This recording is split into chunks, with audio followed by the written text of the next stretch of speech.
will you represent and will you represent? And I said yes, and I attended a lot of meetings. We were required to sit in the agencies that you're referring to in Flagstaff. Back then we had, I guess, the kind of like Zoom.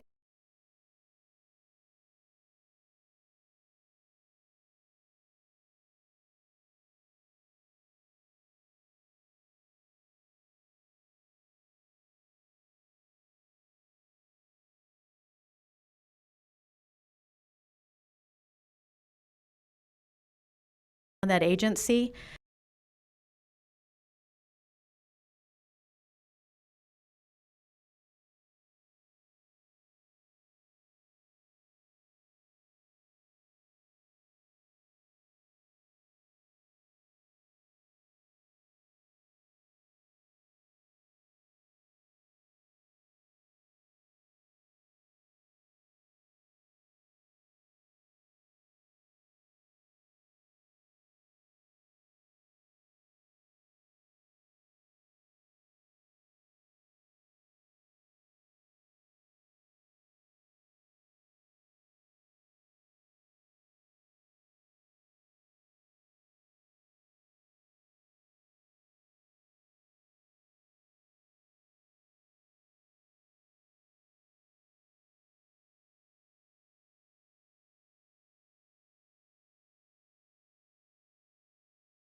Where is it?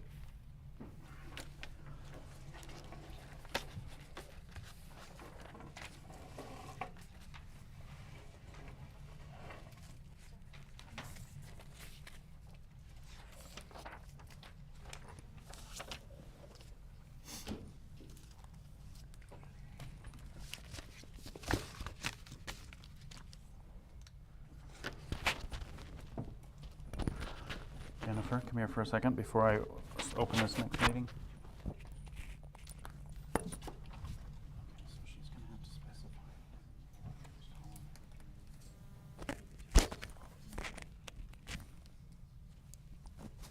Just let her know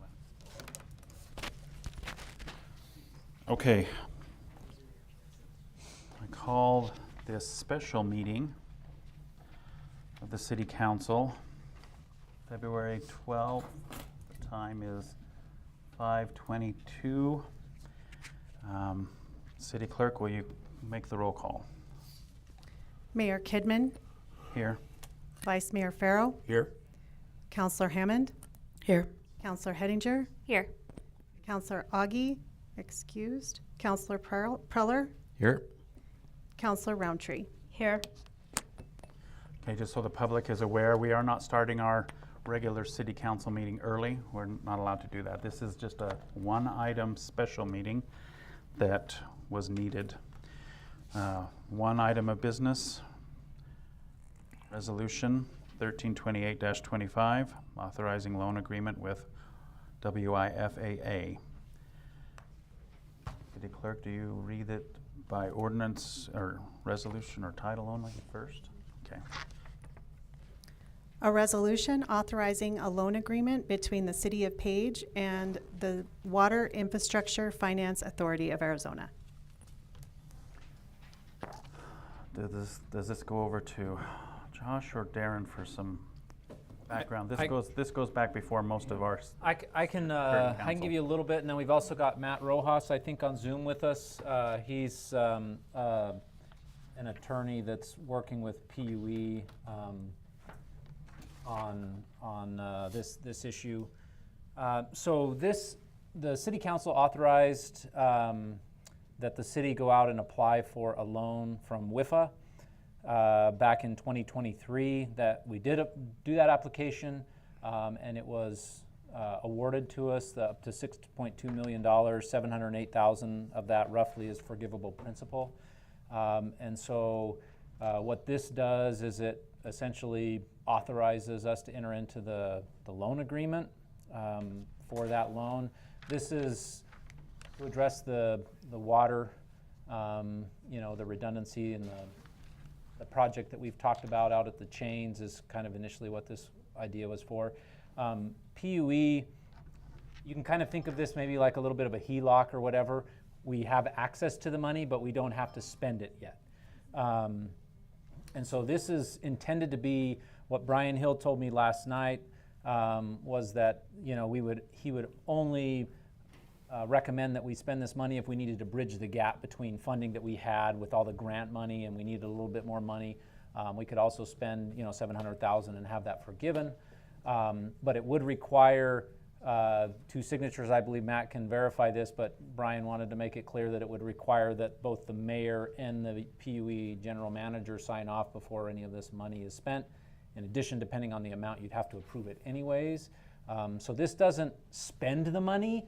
This just authorizes us to have the money at our disposal if we wanted to use it to do the project. And we're not paying any interest on it, correct? Unless we use draw it. Yeah. Okay.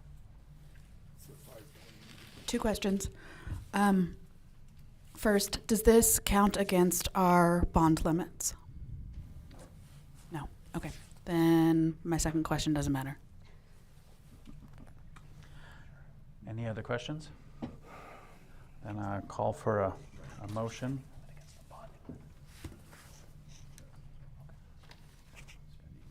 Anybody? I'll make a motion that we authorize the loan agreement with WIFA for Resolution 1328-25. Do I have a second? Second. We have a motion and a second. Any other further discussion? All in favor, say aye. Aye. Any opposed? The ayes have it. That is our only item on this special meeting agenda. We will adjourn at 5:27, and we will start our next meeting at 5:30. Thanks, Matt. Oh, sorry, Thanks, Matt. everyone. We ignored Have a good you. evening. Next is not for going to being be here. slow or fast.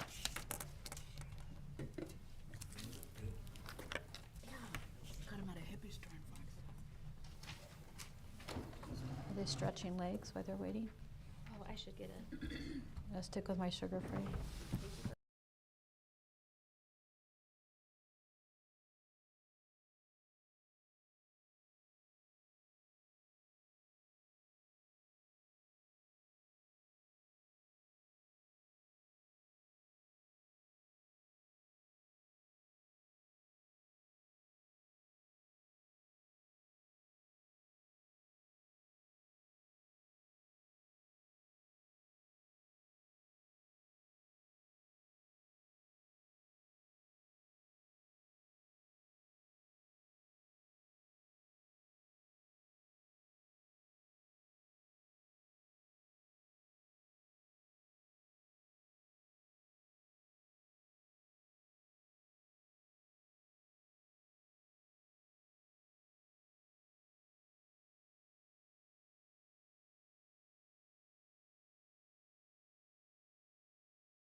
Okay. I call this regular city council meeting to order. The time is February 12th. It is 5:32. Welcome to all of the members of the community that are here. We'll begin by having a moment of silence, after which Mike Farrow will lead us in the pledge.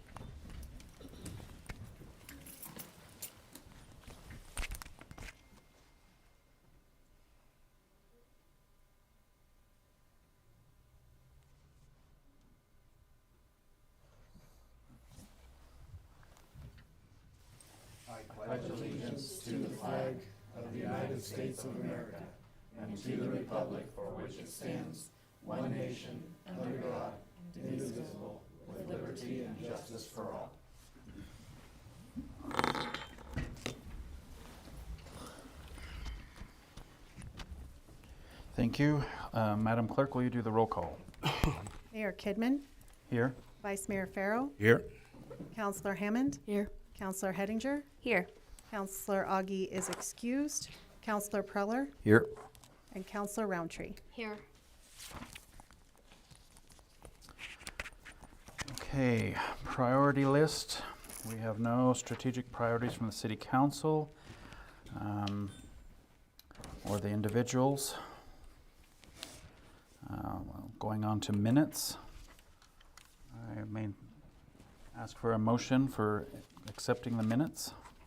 Sure, Those I'll three motion to approve the items 6-1, 2, and 3 for the City Council regular meeting minutes of January 22nd, the City Council work session minutes of January 29th, and the City Council work session minutes of February 5th. Second. I have a motion and a second. All in favor, say aye. Aye. Yeah, Debbie. Oh, no, from, I am going to abstain. I did not get those to read, so I'm going to assume you guys are right that they're accurate because I did not get them Okay. to read. consent agenda. Portion of the agenda, it's a means of expediting routine matters. All items approved will be done by one undebatable motion passed unanimously. Any item may be removed for debate on request of any member of council.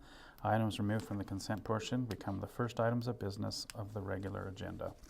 I have a motion to accept the consent agenda, or to pass the consent agenda. I move that we accept the consent agenda portion of this meeting. Do I have a second? Second it. All in favor, say aye. Aye. Any opposed?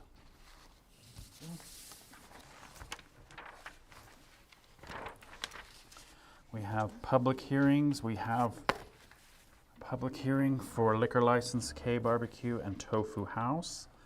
I therefore open the public hearing to those of the members of the community at this time.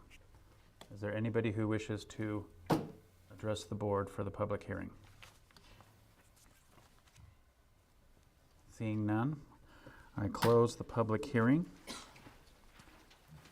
Number 9, hear from the citizens. We have a couple of blue papers for hear from the citizens. We'll start with Tina Holman. You'll come up and give us your name and city of residence. We're not having you say your physical address, and then you'll have 3 minutes. Tina Holman, Page, Arizona. I really didn't prepare any statements, but I will let you know how disappointing it is that you require the only time for the citizens to give input is during the citizens portion. There could be items on an agenda that a citizen would like to give input on, and coming from so many council members who ran on the complaint that the council didn't listen to the citizens, and you guys are not letting the citizens speak, it's very disappointing. I would urge you to reconsider your position on when people can be addressing the council during a council meeting. Thank you. Can I address that? You can respond to criticism. Is that Tell your leader afterwards. okay? I'll meet you afterwards because there is time on. There is, if you specify an agenda item, then that is when a person can speak. Chuck Straub.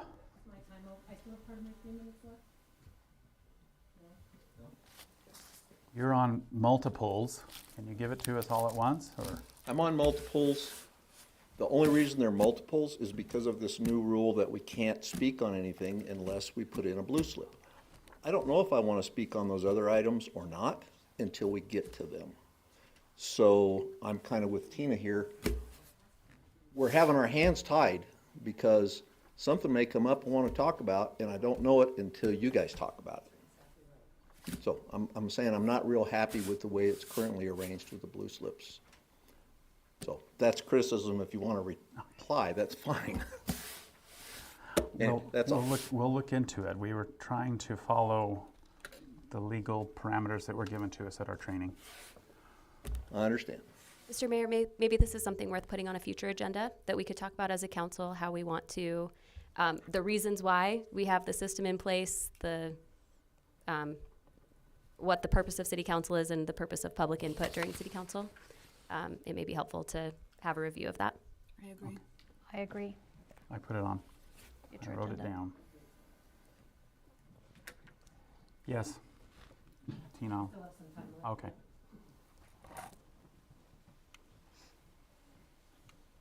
I'm still Tina Holman, still live in Page, Arizona. That's exactly what I was talking about. If you put it on the agenda, on the blue slip, what you want to talk about, you may not know what you want to talk about until you guys are talking about it. Like at the last meeting, I had some information from one of the items on the agenda, raised my hand, couldn't be recognized because I hadn't filled out a blue slip, which I didn't even know about. Having been on the council myself and attended council meetings for many, many years, this is the first time that I can recall that the citizens are not recognized to give their input back on an agenda item as the meeting is going on. So I appreciate you guys discussing it further, and I realize that it is up to the council to set the parameters, but keep in mind, a good number of you are the ones who ran on the premise that you're not getting adequate communication from the community. When the community wants to speak, now you're not even acknowledging them unless they fill out a blue form. Thank you. Thank you. Okay. Moving on, we will go to reports and announcements. There's nothing from me as the mayor. City manager. Help me with my briefcase open. Pretty short and sweet. I do have a few things here that were given to me by Lizette that I'll hand down to you guys. It's new posters that you'll see around town that they've put together, and that'll be online concerning our 50th anniversary. And then I'll give you a little update on the Para Club, which has, if you ever saw that show Money Pit, we may have acquired one. Currently, all 3 heaters and air conditioners are out, so those all have to be replaced before we can go in and do any further work in it at all. So, depending on cause, in the process of getting bids, but you're probably looking at $20,000 to $25,000 per unit, so $60,000 to $75,000 after installation. We are in the process of engineering the sidewalks. Code says that we have to put sidewalks in front of our property now, once you acquire it down there. And we've decided to actually take the sidewalks, since we had some money, it'll be sidewalks and lighting, curb gutter, all the way down to the rodeo grounds. So from Para Club all the way down on that side. And then next year in one of ours budget, you'll see to keep going with that, since Hall Road has been a hot topic lately with the expansion that we're doing at the fields, with the barnyard down there, with the swimming pool potentially down there. I think it just makes sense to get ready for it. Now this is down one side, correct? This is just down the one side for now. I guess it would be the south side, is that correct, Kyle? Yes. The other side with all the drainage, I mean, the engineering on that puppy is gonna be quite a bit. We spent $1 million on that just a year ago for that. So But if we can get the lighting and we can get the sidewalks and curb and gutters 4 foot, that'll be a huge step. That's all I got. Amanda's holding up your poster. I don't know if anybody can see it from that distance. We're excited for what they've planned for the 50th. Thank you, Darren. Okay, boards and commissions, reports from any of the boards and commissions who had meetings since our last. Is there anybody who attended one? Yes, Mike. Youth Advisory Board met. They elected a new chair, which is Dante, and a new vice chair, which is Mia. And they both went to work trying to talk about things for the 50th anniversary. They have a work session meeting coming up soon to talk about a float and other things for the 50th anniversary. And they're trying to recruit. Any help we can give them to recruit for the youth advisory group would be appreciated. It's a great opportunity, so I would like to make sure that we all do our best to recruit for the youth advisory board. Thank you, sir. Thank you. Kenna. The Parks and Recreation Advisory Board met on the 3rd of February. I want to give out a shout out to Greg. As you guys may remember from my last one, he said Evolution was his favorite movie. Kind of tongue in cheek, but it was one of the highest attended movies at the movie theater for the 50th anniversary kickoff. So even when Greg wasn't trying, he still did incredible marketing for that movie. They had almost 300 people in attendance. This month, there are events at the museum and archives on Saturdays from 10 to 4. They're doing like a scavenger hunt, all in honor of our 50th anniversary. They give an update on the disc golf course. It's being used every day, and they're working on the back 9 holes and expect it to be done in about a month. So we're really excited about that for anyone who plays disc golf and has better hand-eye coordination than me. And finally, we got an update on the shade structure at the Red Mesa Rim Trail by the Canyon Club. They've got the materials here, and they're just working. At that time, they were working on the permit with the city, and Parks and Trails was helping them kind of prepare the site. So excited for what the Canyon Club did for us as well. Thank you. Anybody else on that end? The PUE board did have a meeting last night.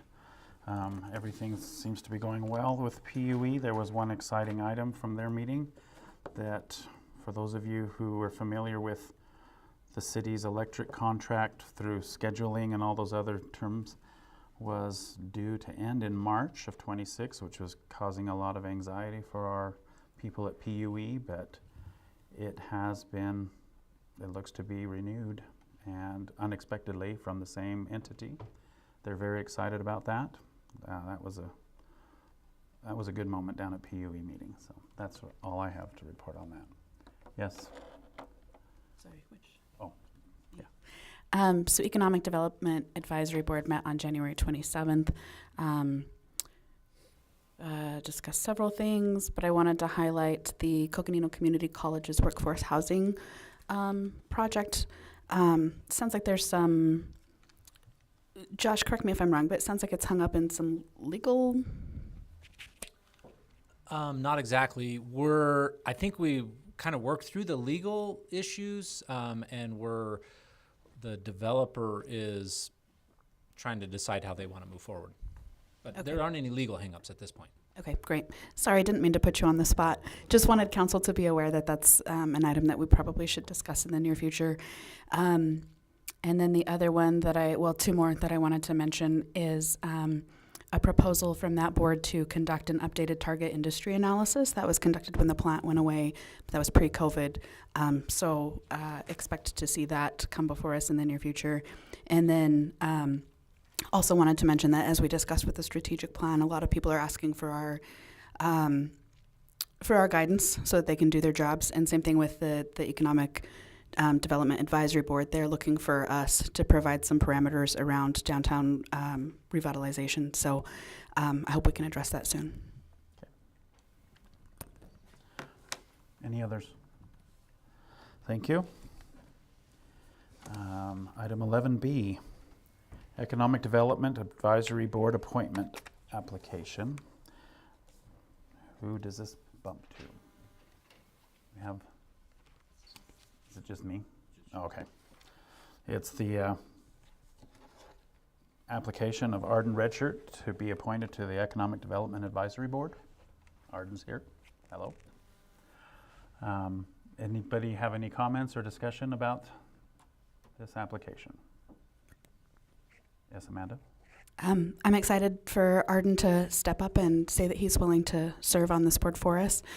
He's got a lot of great business experience in the community. He is a community-minded person that does a lot of nonprofit work as well, volunteering with youth in the community. So I think he'll be a great asset.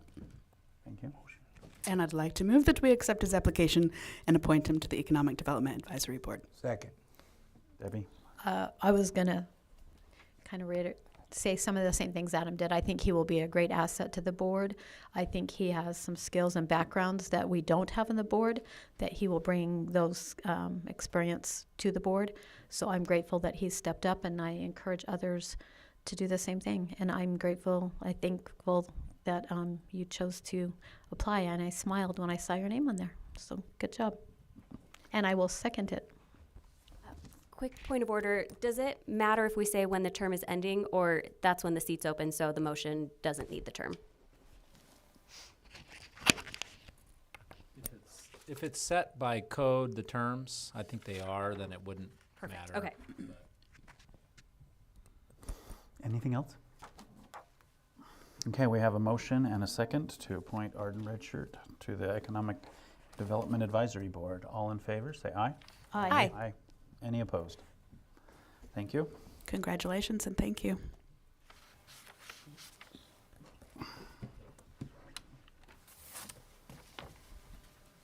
Chuck, I went right past 10.2A that you had written on your blue card. I was good with that. Okay. I did that last week too. Went right past it. Was it Chuck? No. Okay, on to unfinished business. 12.1.2. Well, no, 1 and 2. Chapman Mobile Home Park, we're doing number 1, conditional use permit case, allowing RV use in the mobile home park zoning. Do we need anything from you on this one? We discussed it. You have it written up for us, yes? Yeah, so maybe just, because it is a really long motion here. So there's some blanks in there that council needs to figure out what they want to fill in those blanks on number 3. I guess there should, and number 4, depending on how you go. So there will need to be some discussion amongst council to determine those two things. Number 3 is a maximum occupancy of spaces, or you could do a percentage of the park if you wanted to for each one. And then number 4 is how many RVs you're okay with the park owner owning and operating. So somebody can make a motion and just throw in numbers there, but that's everything else is just, if you just kind of read that whole thing, except those, you'll need to figure out what to insert in those blank spaces. And then there's some suggestions below showing how many spaces would be a percentage. Yeah, so we did have some conversation, and I see that Allie is on. We had some email conversation back and forth. So the numbers that are in the background information there are the numbers that she provided to us as far as 15% or 10%, depending on which park it is, and how many spaces that would equate to. So you could either do a raw number in your motion and say, we're capping the number of spaces that they can use for RVs at, 23 spaces or 15%. But that's just to kind of give you a reference for percentages as to how many spaces they have. Between the two parks, it's about 720 spaces if my math is correct, but I am a lawyer. So don't always rely on that. You can ask Kenna. She can double check my math. She's a math major. 570 spaces at Lake Powell and 150 spaces in Chapman. So there is a lot of information there to digest, but hopefully this all makes sense. And there is a representative she did ask, by the way, the park did ask, their preference would be to have 15%, the cap be at 15% of the total spaces that they can use. And then, I can't remember what you asked for on the, was it 5 or 10% on the number that you could own and operate? Was it 5%? Ally? Oh, you're muted. Yes, that's correct, 5%. So that was the applicant's request, was 15% would be the cap of spaces that they could use for RVs, and that they could own up to 5% of their spaces. So So 5% of the 70 from, oh wait, that's 5% So of the 5% would be park. 8 spaces in Chapman and 36 spaces in Lake Powell Mobile Home Village, that they could own the RV. So that would be owning the RV, that would be, I mean, if they have 70 spaces, let's see.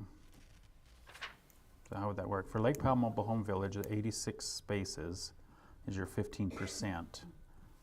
So How that does, would how be does the, 5% come to 36? so 5% of the total spaces. So, It's 86, not of the Um, total. Can I Kinda- clarify? yeah, maybe she can clarify. Yeah, Sure. go, So please, there's please do. There's just two different things. So one would be, what is the maximum number of sites that can be used as RV site rentals to anyone? And so we're asking for that number to be 15%. There's a separate question, which is how many sites are we able to use an RV that we own? And so we were suggesting 5% of the overall number of spaces in the entire park, of which, you know, the total is, I think, 700 and something. So it would be a very small percentage. And it did look like maybe I did the math wrong. I took for the Lake Powell Mobile Home Village, that 5%, 36, that's 5% of the total spaces of the 720. So Oh, okay, that's that- where that's it's, where you got me. that's where it's Okay. wrong. So it's supposed to be half of, Half of half of 57, 57. 28, okay. or 24, sorry. So we will ask for a motion with a percentage, and then you can fix that number. Or you can just put in a whole number. If you want to just say, we're capping it at 25 total that you can do, you know, then we don't have to do math. Okay. Kenna was first, and then Debbie. Josh, if we go more conservative now, what's the process like if they would like to come back? If it's going really well and we want to increase it, what's the process to change the conditional use permit? It would be to do the same process, basically, to redo an application, yeah. Fairly easy. We could do it at a city council meeting.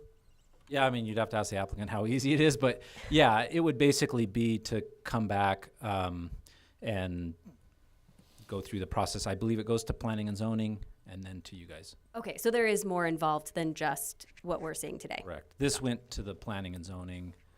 I don't know if you do public hearings on, but it goes to planning and zoning, they make a recommendation, then it comes to the city council. So then basically for Lake Powell Motorhome or Mobile Home Village, they're asking for 86 and 36, so they're gonna do 122 spaces will fall under this. It's not 50 spaces because they're subtracting the 36 from the 86. So we're not approving 86 and they're taking 36 of them. They're No, asking for 122 if they're doing the 15% and the 5%. It would be, so with those numbers, it would be 86 total spaces that they can use for RVs. In Lake Powell Mobile Home Village. And at Lake Powell Mobile Home Village, and my math is wrong, so, and 24 spaces of those 86 could be owned and operated RVs by the park that they own and put Well, on. it says on here 36, so that's that 5%, she said, of the whole total, so that'd be 36 from the 86, that would leave 50 spaces. He had a typo on there, that number's supposed to say 29. Not 36. And the wording in 3 and 4 say RVs can only occupy a maximum number of spaces, and the mobile home park may only operate a maximum of number of RVs. So, but number 3 limits the maximum number of spaces that RVs could have to 86. So even if we let them operate a maximum of 100%, it still can only be 86. And then, okay, so that I understand it correctly, then 86 is total, they can have whatever they choose to take out of there. And then this 9 months is not gonna be controlled going through like before, where it was through March through September. It's gonna be open for 9 months throughout the year. Thank you. Any 9-month stretch Any during a 9-month calendar year. period. So I did ask my wife, who was on the school board for a long time, the 9 months is 1 month short of what a school teacher would need, because they're there for 10 months. It's in a calendar year, so if they started in the beginning of the year, they have 9 months in 2024, they have 9 months in 2025. So if they came in and moved in August to start school, they would be fine because they would have 4 calendar months or 4 months in the first calendar year, and then they'd have 4 months in the next calendar year. Where you'd run into a potential problem is if somebody came in January. I don't know if they might have more than 9 months. It might be 10 months if they stayed. That is what is in our code. And the number of months is to help prevent long-term rentals from taking over such a situation. Yes, the idea so this is language that's already in our code. This isn't something that you guys are just imposing. This is the same restriction that Rome RV Park operates under. This is the same restrictions that Lake Powell Mobile Home Village or Lake Powell Campground. Because I'm just saying that because if a teacher is there for more than 1 year in a row, they're going to end up with 10 months in any calendar year. So there's a couple of options. They could either move spaces if there's another space open towards another space, and then their clock starts over. Okay. But yeah, they would have to move spaces if they were going to be there for the full 12 months. That's attorney math right there. Yeah. Okay. Kenna? Turning back to the lawyer, in number 2, what it says is that it can't be occupied for a period of time longer than 9 continuous months in a 12-month period. So per our code, can we change that to a calendar year period instead of a 12? Because what I'm reading is 9 continuous months in any 12-month period. Oh, we yeah, would have a it's problem. a rolling. That's the language. That's straight out of the code. So it's not in a calendar year. I was wrong. It's a Okay, It's a this 12-month is period. the code language. But they could move spaces. But they can move spaces, which is not. and their clock starts over as soon as they move a space. They're 9 months. They get another 9 months. Okay. Every teacher who comes in the fall, they'll be Yeah. good. Yeah. They're rare to come in January. Any other questions, comments? Mr. Straub, I forgot you already. You were on 12 on this one. Did you need to make a comment? Sure, if I'd want to talk on it. You want me at the podium? Maybe we should just get you a mic. I have to wonder sometimes. All right, so to what Kenna said, it says 9 continuous month in any 12-month period. But Josh is saying that in the code, it is just a calendar year. No, I was wrong. Okay. This is the language from the code. The 12-month period is the language from the code. It's not calendar year. I was wrong about that. So would adopt this resolution, then you would have to change that. So this motion has the language from the code. Right. If we wanted to change it to a calendar year, for example, then we would need to change the code. Right. Which would have to come So- back to P and Z, right? Right. Okay. So Josh, because it says any 12-month period, our applicant could use the January 1 to December 31 as her 12-month period, correct? Yeah. And then have them move in the middle. Yep. Okay. Sorry, Chuck, I interrupted you. No, I'm 9 continuous months of any 12-month period, which would be a calendar year. It could be a calendar year. If somebody moves in July, Right. then their 12 months starts then. So they could only live in that space for 9 months continuous from that, and then they would have to move to another space. For a month if they're a 10-month school teacher. Yeah, or whatever. Okay. Yeah. Thanks. Any other, Kenna? Me again. In terms of setting numbers, I didn't realize how much extra work was on the applicant, but I'm inclined to go more conservative. So I would say 10% of spaces at any given time and not letting them own or operate any. And then we see how it goes. And if it's really successful, we could welcome them back and I'll supply fresh pens for all of the application work they have to do. But that's my recommendation, that we go more conservative to start.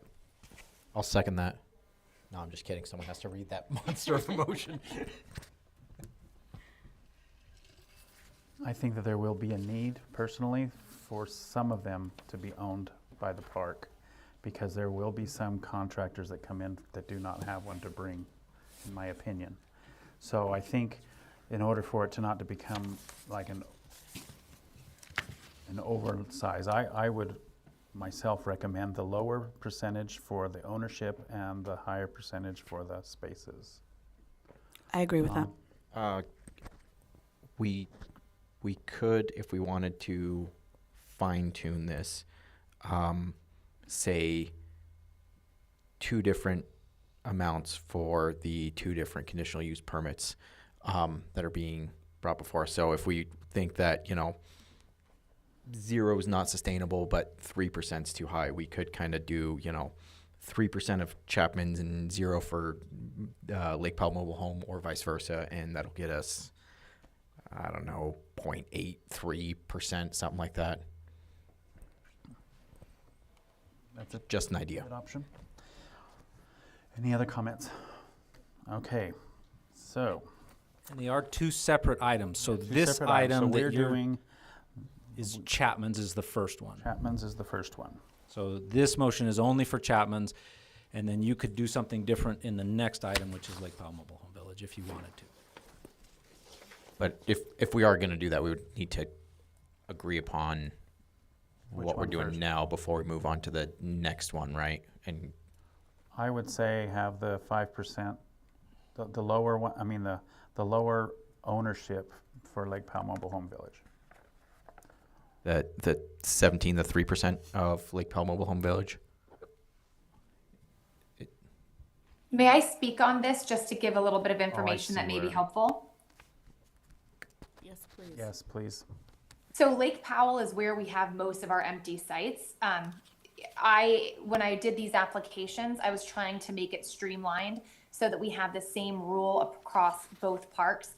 Just administratively, I think that's easier, at least for you guys to follow, for me to follow. In reality, we don't have the same number of empty sites at Chapman. I think we have 3 right now. So you could do one, not the other, but really the need is at Lake Powell. We have the most empty sites and what we're trying to fill. Again, administratively, I just think it's easier to have the same standard. People do move their mobile homes out, and so I would like some flexibility with Chapman to be able, if someone moves their mobile home out, to be able to kind of replace that with an RV site. So hopefully that gives you a little bit more information. And again, with the RVs, our plan is not to buy and put in a lot of RVs. In these situations, it would likely be maybe employee housing, etc. We're just asking for flexibility.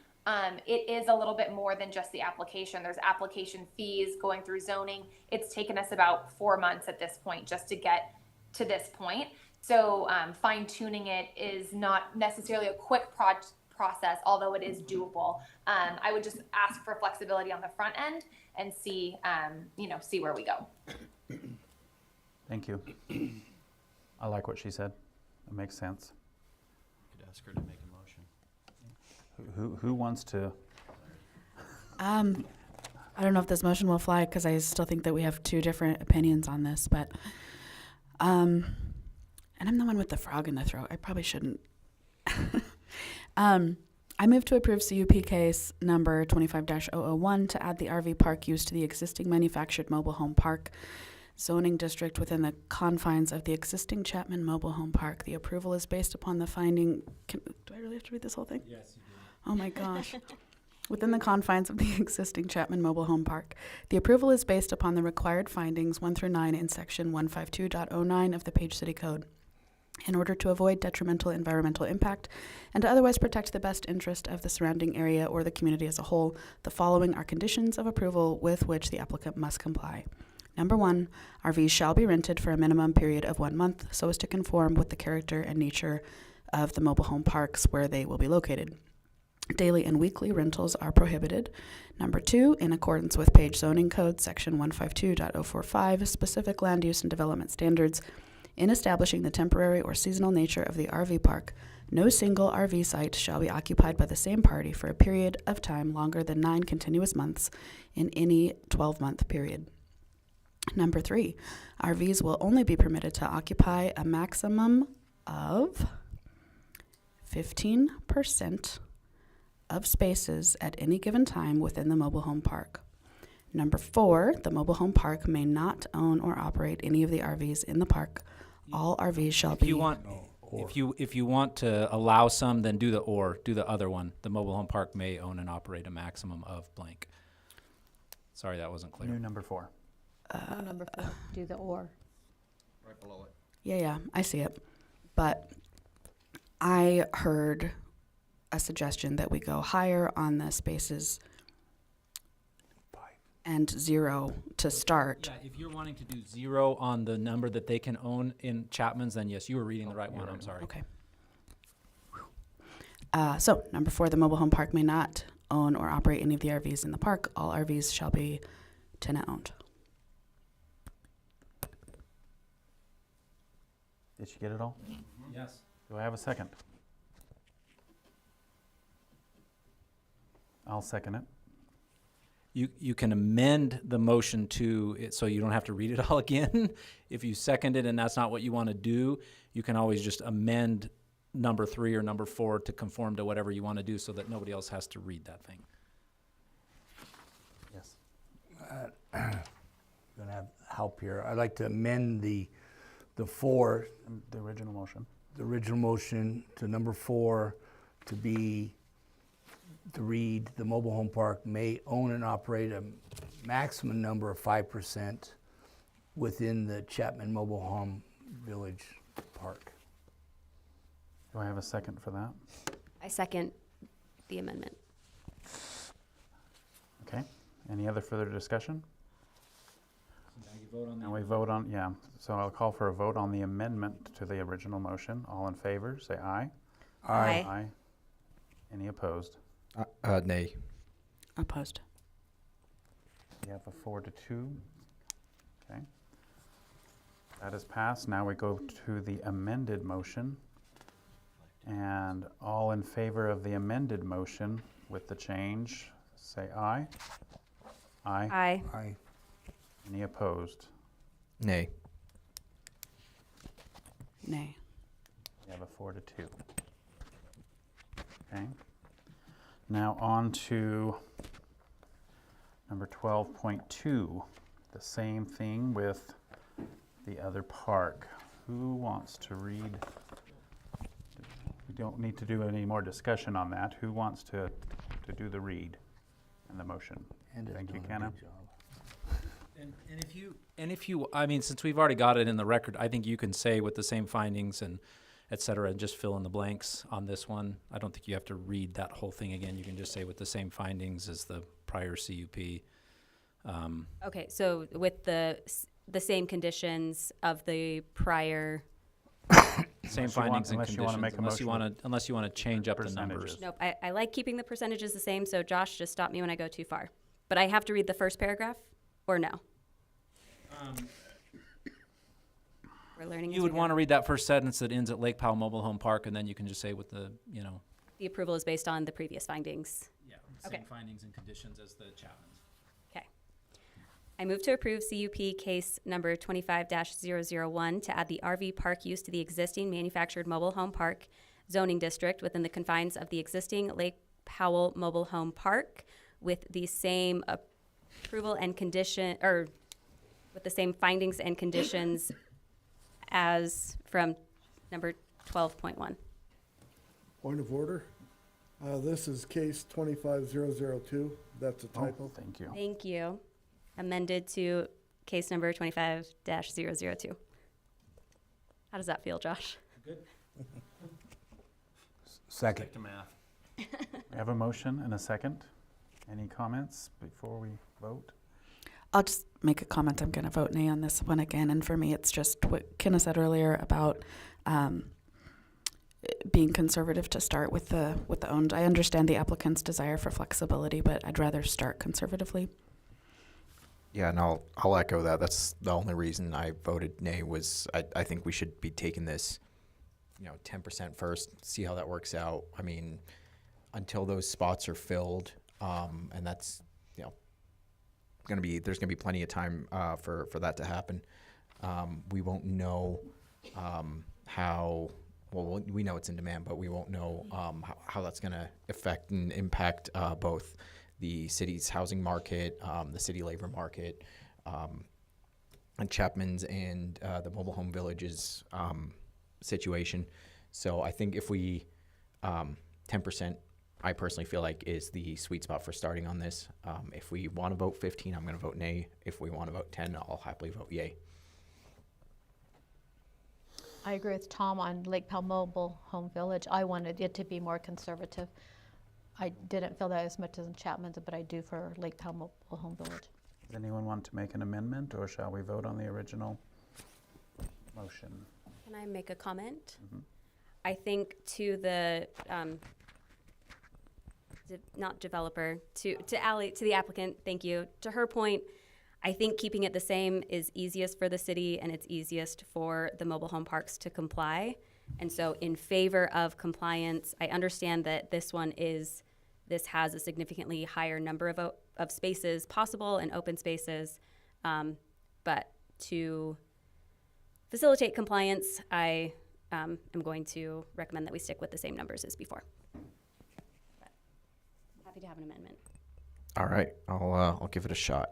I will motion to Make an amendment? make an amendment to change the original motion from 15% to 10, which should be 57 spaces on number 3 of the proposed motion. Is that all of it? Is that your complete? Oh. Do I have a second for that? Oh, shoot, we got to change number 4 too. You are correct. Yes. That one to, no, we had that at 5%, right? That's fine. So I just want to clarify, my concern is on the owned RVs, and that's the number that I would like to be more conservative. So I'm still going to vote nay. Just want to clarify that. Would you like to make your own amendment to change the 5% to 3? No. Not if I'm the only one, but First of thanks all, anyway. we need to. We would need a second for your amended motion first. I wanted a clarification. So the Lake Powell Mobile Home is where you said that the number was incorrect. That should owned, on which percentage was only going to be 5%? Because mine's not corrected. Mine has the higher number that I used. So in the document, 5% for Lake Powell Mobile Home Village is 29. it's 29 instead of the 36. Because somebody said 19. And you guys have been throwing around different numbers. Someone said 19, and now you're saying 29, and so mine says 36. So I would like to know what that accurate number is for being owned. Okay, do I have a second for the amendment? Or even lower than 19. Put forward by Tom. If we're holding out for the 10% and 3%, then I'll withdraw my amendment. We can let it die and try that again with the 10 and 3%. Does anybody want to make an amendment to the original motion? I'll take a stab at that. So I'd like to amend the motion that's on the table with all the same conditions that were applicable to the previous case that we looked at, 25-001. So same conditions considered. Change to the motion would be for Lake Powell Mobile Home Village, recommend no more than 10% of spaces be allowed for this longer term rental or for RV spaces, and that no more than 3% to be allowed to be owned and operated by the applicant. Did I do that right? I'll second I'll that. second it. Okay. Sorry. Anna? I want to clarify that I'm voting nay on this as for the reasons stated before, but I will happily vote on the amended motion in favor of what's decided. Okay. We have a motion and a second on the amending the original motion. All in favor, say aye. Aye. Aye. Any opposed? Nay. Nay. We have a 4-2. Mr. Mayor, for clarification, could we just give the percentages for the 2 items for each case that was approved? So, It's not approved yet, Not approved yet. but this one's oh, gonna be, I'm sorry. This one- 10% and 3% is what they're gonna vote on. What's on the table now? My apologies. So we have a motion, an amended motion, an amended motion where the number of spaces is 10% and the number of ownership is 3% in Lake Powell Mobile Home Village.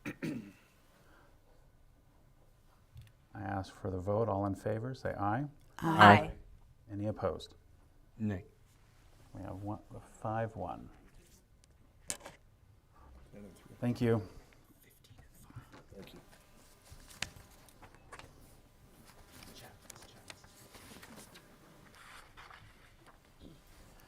Okay, moving on to new business. We have a presentation, 2024 Annual Comprehensive Financial Report. Darren, does I throw this at your way? Well, you can throw it my way, and I'm going to throw it to Linda. Okay. Good evening, Mayor and Council. So every year, the City of Page undergoes an annual audit. And our firm, Hinton Burdick, is here to present via Zoom. We have McKay Hall, who's the audit partner, and Victoria Yahorvara is also on there as the audit supervisor, as backup. Anyway, they are here to present via Zoom tonight to share with you the numbers that they came up with from the audit. This was presented to you in format and in hard copy, in an electronic format and in hard copy. So I'm going to let McKay Hall take it from here. Thank you, Linda. I appreciate that. Appreciate the opportunity to present this evening and appreciate the opportunity to do so remotely. I apologize for not being there, though truth be told, it may be better for you. Accountants are not exactly known for their dynamic personalities or presentation skills. As the old adage goes, you can tell the outgoing accountants because they're the ones looking at your shoes when they talk to you instead of looking at their own shoes. So hopefully though, that there will be some knowledge, some value to the presentation. As we go through this, if you have questions, please feel free to speak up and let me know, and we'll go through that. Let me go ahead and share my screen. And then again, accountants are not known for their being photogenic. So I am going to give you a little more screen for the presentation. Let me go ahead and turn that camera off. So are you seeing my slides okay? Yes. Okay, thank you. The City of Page, Arizona fiscal year 2024. So that's the year covering July 1st, 2023 through June 30, 2024. A lot of times we jump right into the presentation, and I will run through that, but let me take just a minute or two to talk about what a financial audit is, what we do, and why the city has them. So when we perform a financial audit, we come in, we acquire the financial information or require access to the financial information, the supporting documentation of the city, and then we have various analytics, various tests, confirmations that we go through and perform in order to gain an understanding and a level of comfort that the information that is in the accounting system and that flows through to the financial statements is reasonable and materially correct. A material misstatement would be a misstatement that would change the opinion of a reasonable user of the financial statements. So to pull an extreme, both ends of the scales, if, say, for example, your office supplies were off by $1, most people are not going to be too worried about the financial standing of the city if the office supplies are off by $1. If the office supplies are off by $101 million, that would change the opinion of just about any user of the financial statements, and so that would be a material misstatement. And so when we come in, we perform our work looking to see if the financial statements are materially correct or if there are any material misstatements in the financial statements and the financial information. And then we issue our opinion on that. We do not test every single transaction, and we do not make a guarantee. It is test work performed on totals and on samples.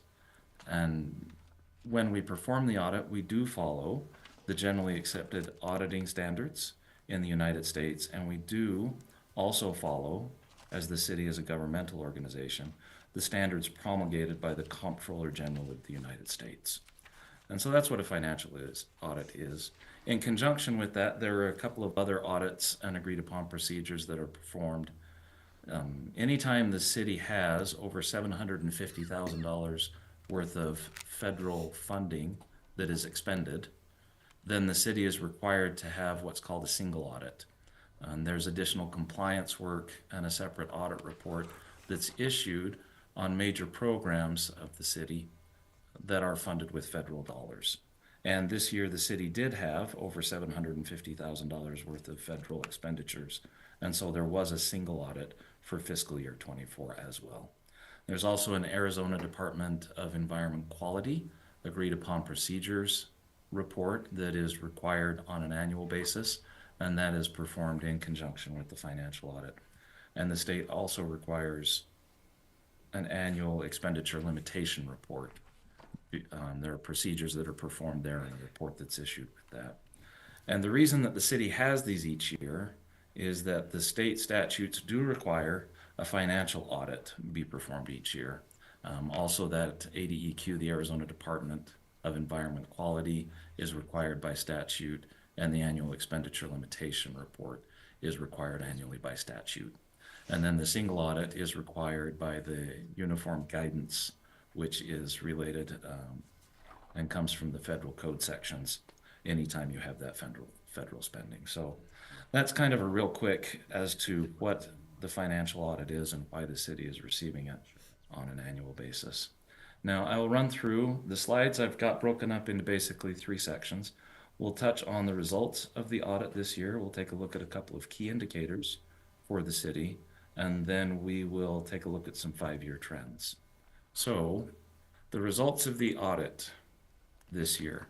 We're happy to note that the city is receiving an unmodified or clean opinion, which is to say that the information in the financial statements is materially correct and reasonably stated. And so you as a city council can use that information in your analysis and considerations as to what's best for the city and in those decision-making processes. There's another report. It's a report on compliance and on internal control over financial reporting. Sometimes it's called the Yellow Book report in the accounting industry, in the auditing world. That report talks about internal controls, what internal controls are. In short, those are your processes and procedures that have been put in place to safeguard the resources and the use of the city's resources. If there is a condition or a set of conditions that make it highly likely that a material misstatement would be processed through and recorded without being caught in the course of normal operations, that would be a material misstatement. If there is a smaller likelihood, but still a significant likelihood, then material misstatement would be processed through without being caught in the normal course of operations. That would be considered a significant deficiency. This report on compliance and on internal control over financial reporting is where material weaknesses and significant deficiencies are listed. And we're happy to note that the city did not have any material weaknesses or significant deficiencies. We'd like to commend your financial department, your team there at the city. We do a fair number of local governments, over 100 governmental audits each year, and there are very few local governments that are in that situation where they don't have any material weaknesses or significant deficiencies.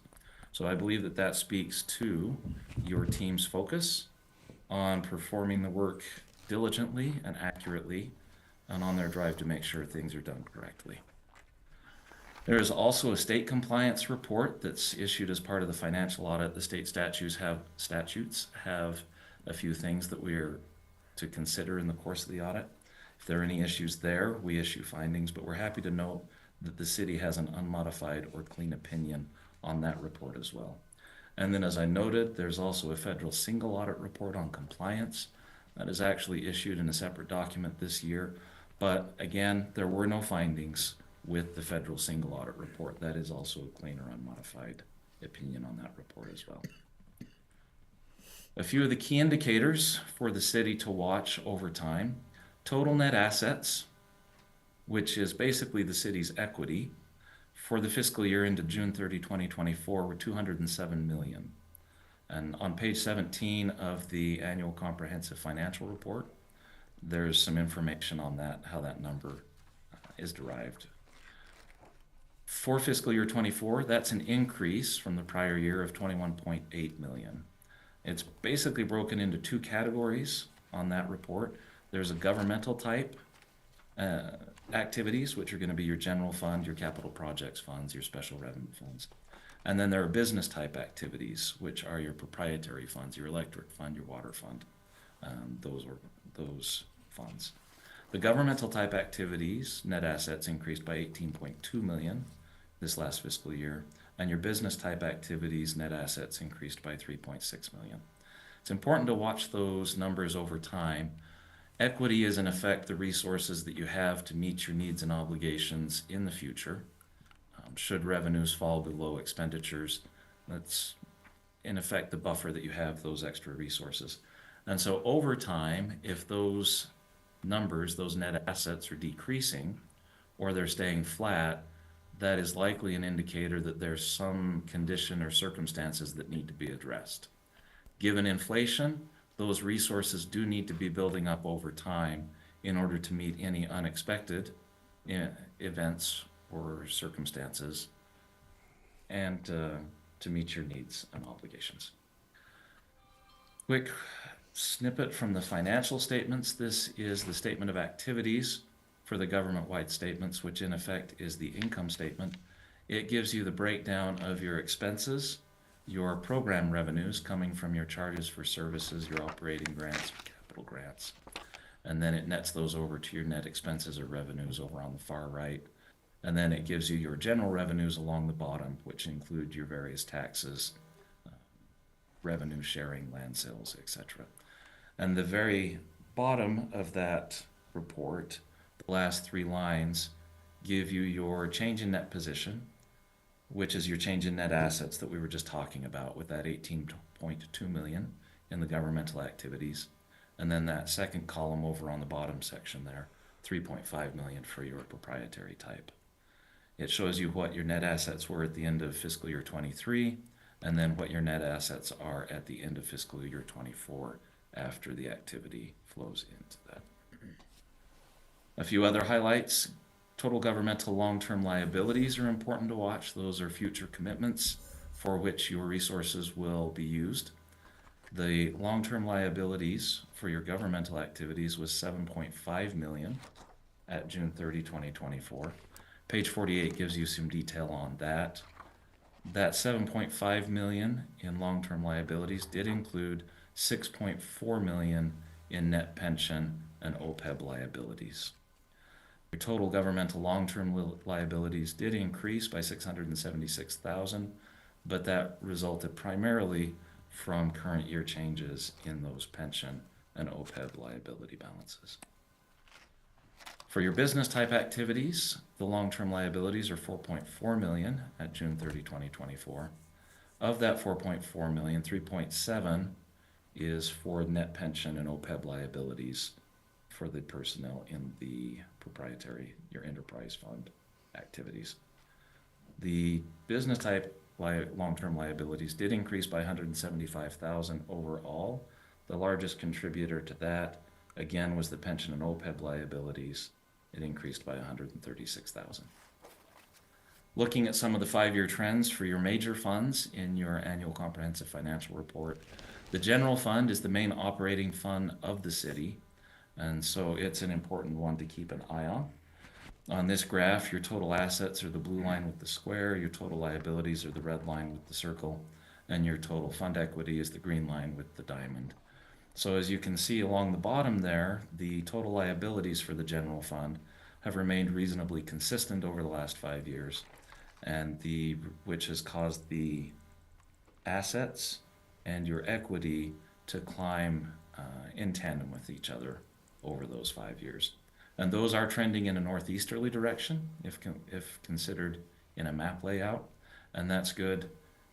As said, inflation and increases in expense, if those are not growing in a northeasterly direction, you can find yourself in a rather tight spot. It's also worth considering and remembering that your governmental funds in your fund financial statements are reported on a modified accrual basis, which means that they do not include and reflect long-term debt or capital assets. The revenues and expenses for the general fund, including your transfers in and out over the last 5 years. That blue line with the square is the revenues. The red line with the circle is your expenditures. As you can see, the revenues have exceeded the expenditures, which is a good trend for a general fund, because as noted, the general fund is your main operating fund. So if your other funds fall short or need extra funding for some reason, that ultimately is likely to come out of your general fund. So it's wise to keep a healthy buffer in place in the general fund. For your capital projects fund, again, the blue line with the squares is the revenues, the red line with the circles is the expenditures. The revenues have exceeded the expenditures in 4 of the last 5 years. That's not uncommon in a capital projects fund. Due to the nature of capital projects, they are very expensive, so you use a lot of resources in a relatively short period of time with those. So it's pretty typical for the capital projects fund to build up resources over time and then draw them down through the various capital projects. In fiscal year 24, the capital projects were mainly the Vista Avenue rehabilitation and storm drain improvements. There was also the phase 2 and airport improvements. The cash in the capital projects fund, as the saying goes, cash is king, so it's wise to keep an eye on that. But that has grown and changed in conjunction with the revenues and expenses in the fund. So we can see in fiscal year 23, when the expenditures exceeded the revenues, there was a bit of a dip in cash. In the other years when the revenues exceeded the expenditures, that cash has been increasing. Again, typical for capital projects funds because those resources need to be gathered together for those projects. The Horseshoe Bend Fund is another major fund. The operating revenues and expenses for the Horseshoe Bend, it's showing the revenues across the top, the expenditures along the bottom.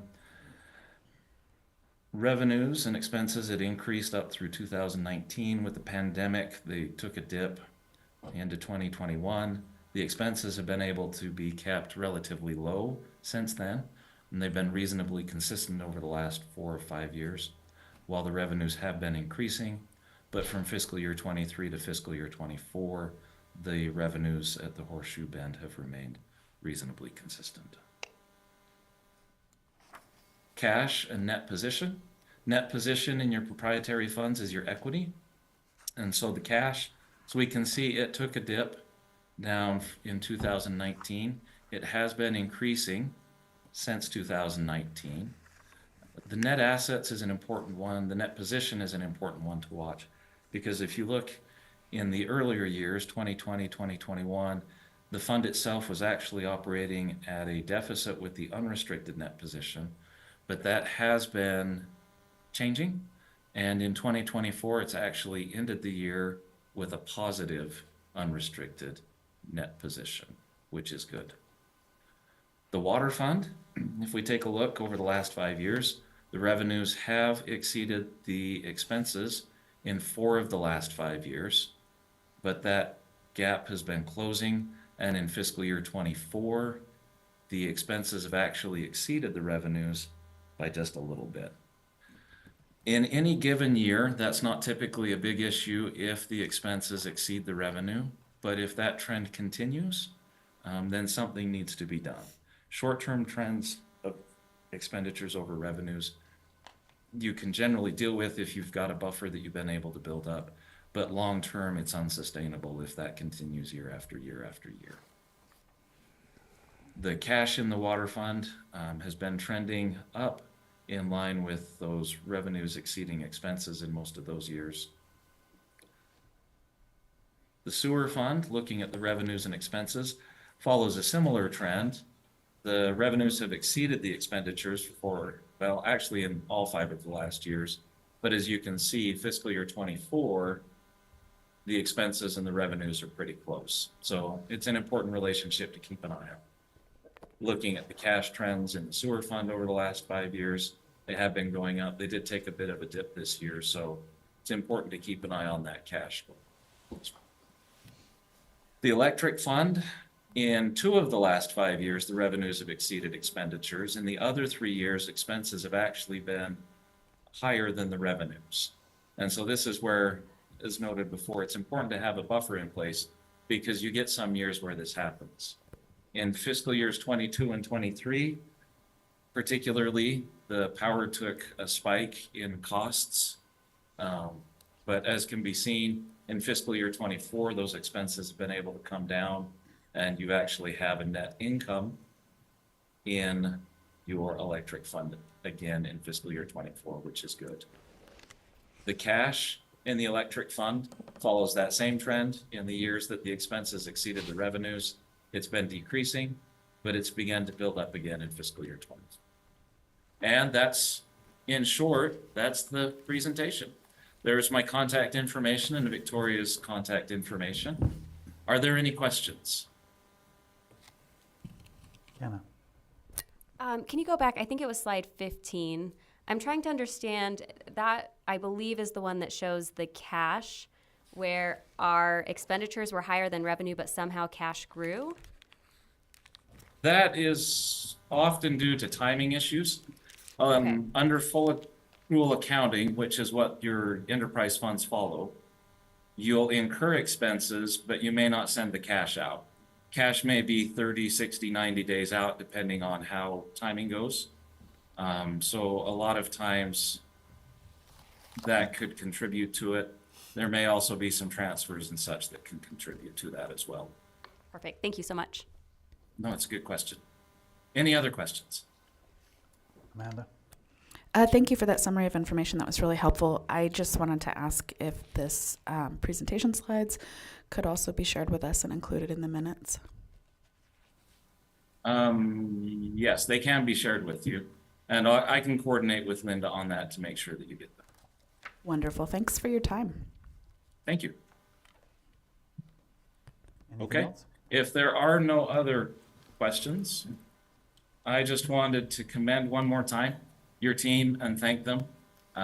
Everybody's got plenty to do, and an audit is not a trivial undertaking. It takes a lot of preparation beforehand, and we can be kind of a demanding lot sometimes too. So we wanted to express our gratitude to your team.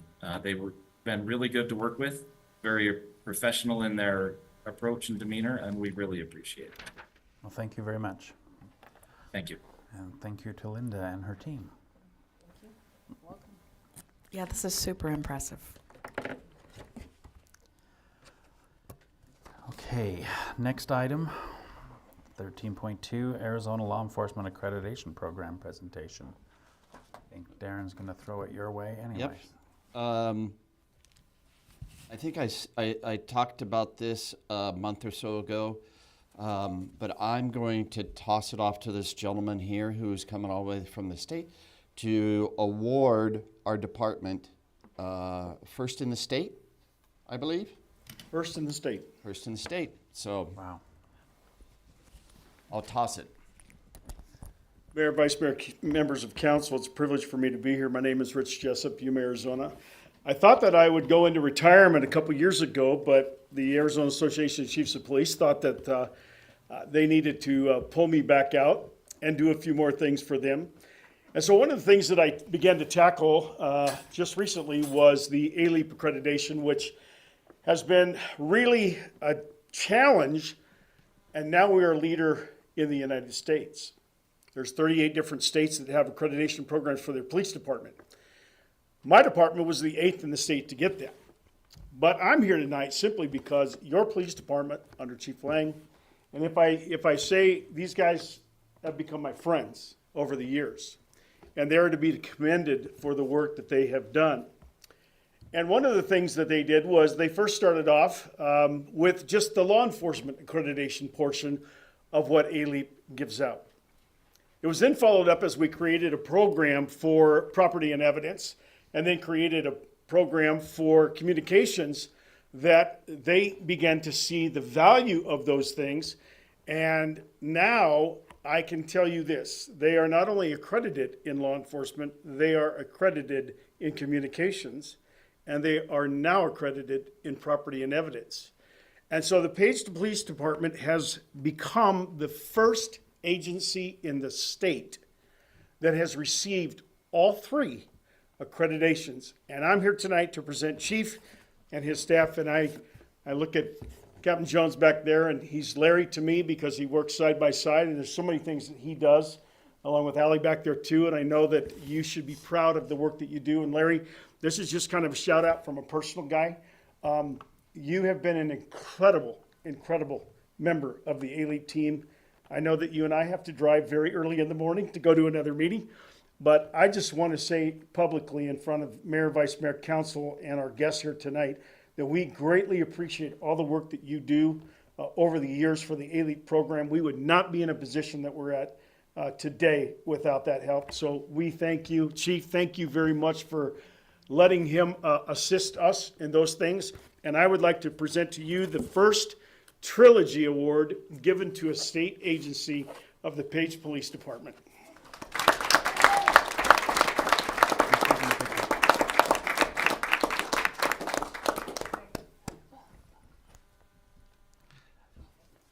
Council, when this is done, we'll get some pictures with you.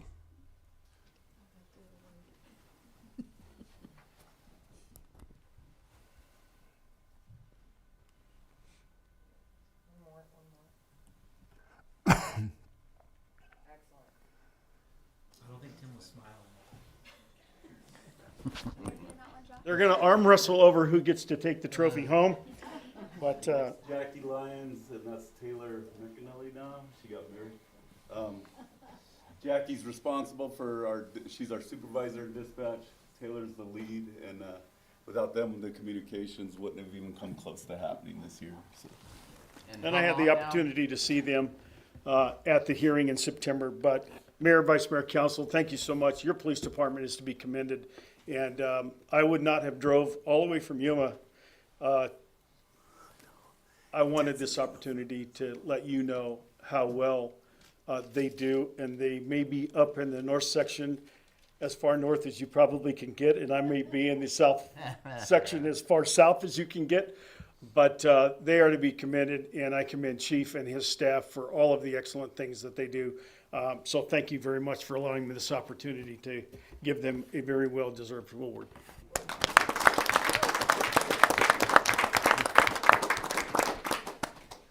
Do you guys want some pictures?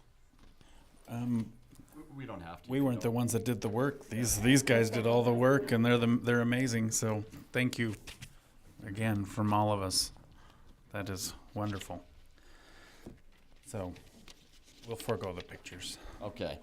Okay. But thank you guys, tremendous effort. Mr. Jessup, thank you for being here. And way to make the community proud. Good job, guys and gals. Any other comments? Now would be the time. Okay. All right, let's move on. Next, a presentation of the findings of communications audit by Zion and Zion. Aaron. Okay.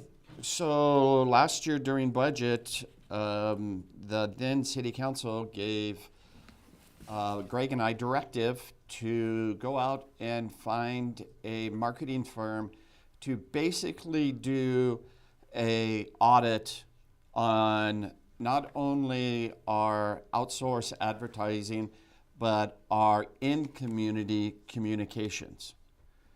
And so we went down to the valley and spent a couple of days, and I think we interviewed 7 different marketing firms, and we chose Zion and Zion.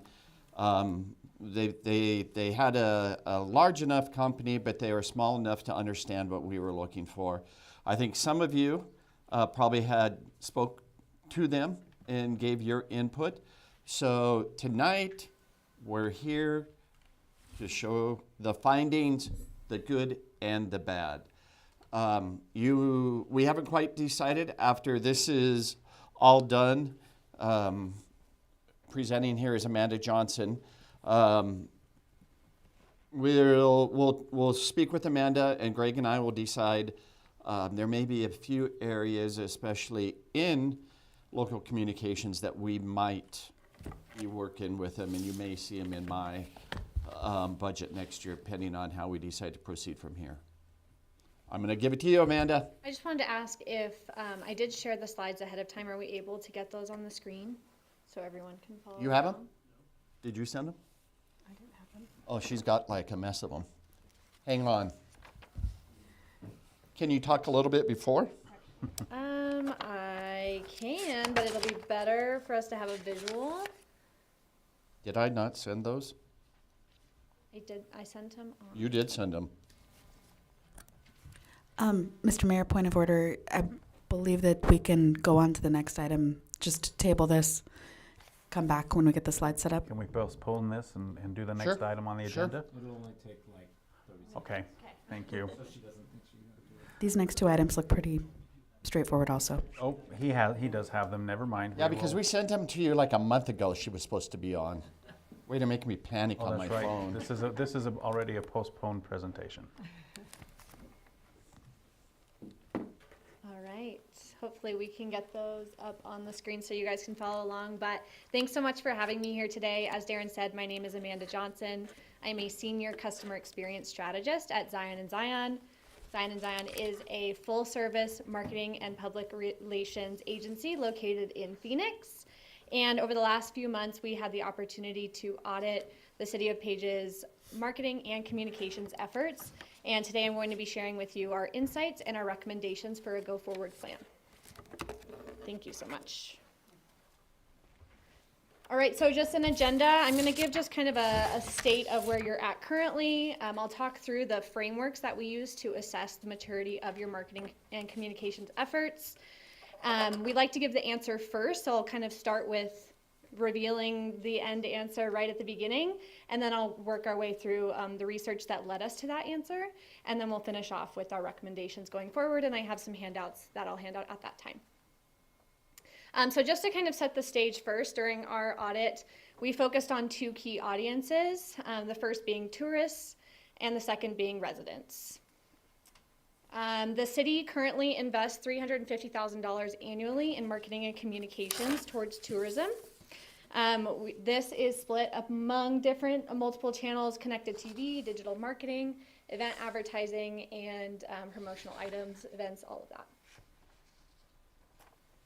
This has been very effective for the City of Page. Tourism continues to grow, and city sales tax remains the single largest revenue source in the general fund budget for the City of Page year over year. One of the big drivers towards this success was a campaign that the city put out, which was the Center of Adventure. As we talked about those two key audiences, tourists and residents, this was obviously targeted towards the target audience of the tourist. And this was a very well executed campaign that was multi-channel. It was on TV. They broadcasted during sports events. It really did a good job of reaching your target audience and bringing tourists to the City of Page. So that we found this very effective. Very smart, creative visuals and media strategy on this. The Page area had over 5 million visitors last year, and 80% of those visitors were from out of state. So this is just a testament to how well this campaign was executed creatively and visually. We won't watch this, but that is one of the commercials that was put out. All right, so now, like I said, we like to get to the answer first, so I'm going to kind of give you the overview of the findings of our audit, starting with a marketing maturity model. So this is a framework that we use to assess the maturity of your marketing and communications efforts. Just to kind of explain what you're seeing here, you can look at these initial to optimize, kind of a scale of 1 to 5. Those initial companies are going to be more those like startup, really beginning level marketing and communications efforts. Those optimized are going to be your very advanced Apple, Microsoft, very advanced companies there. So in our audit, we gave a weighted score for the City of Page with 80% to the tourism marketing and communications efforts, 20% assigned to the resident, and resulted with a marketing maturity score of a 3.3, which gives the City of Page an organized marketing maturity level.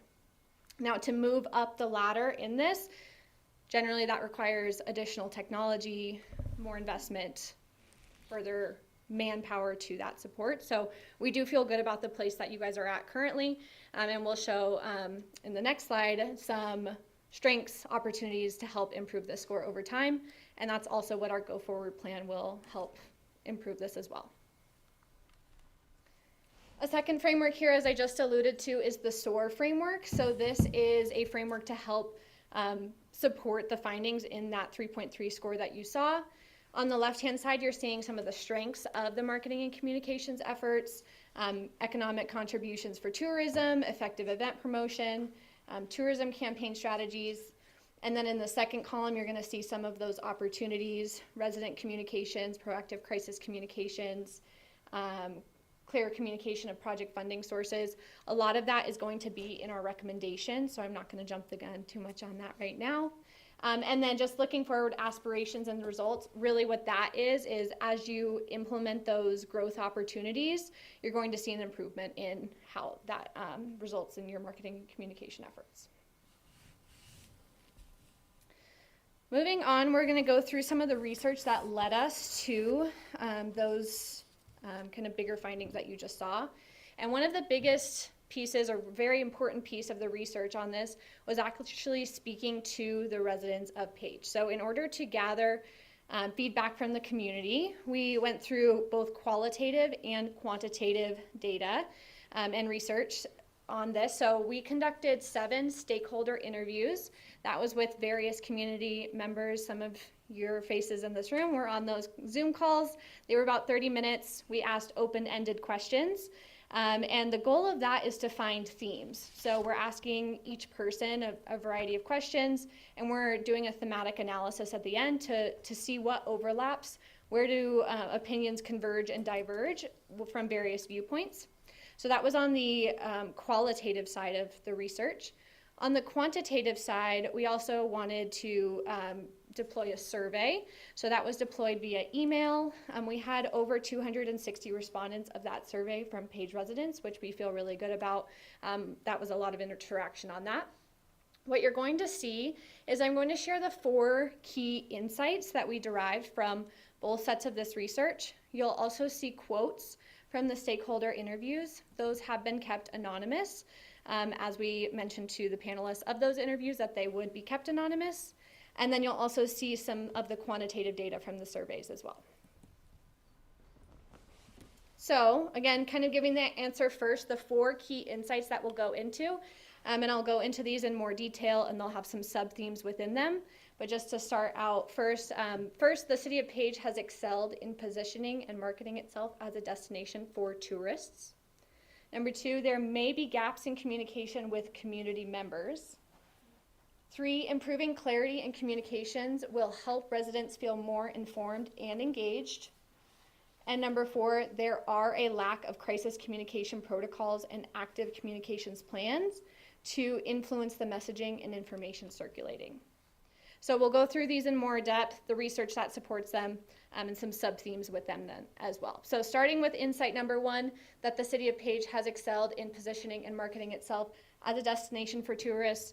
Obviously, at the beginning of this, I shared that Center for Adventure campaign that did a great job of bringing tourists in, but we wanted to hear from the residents as well how this is perceived in the community.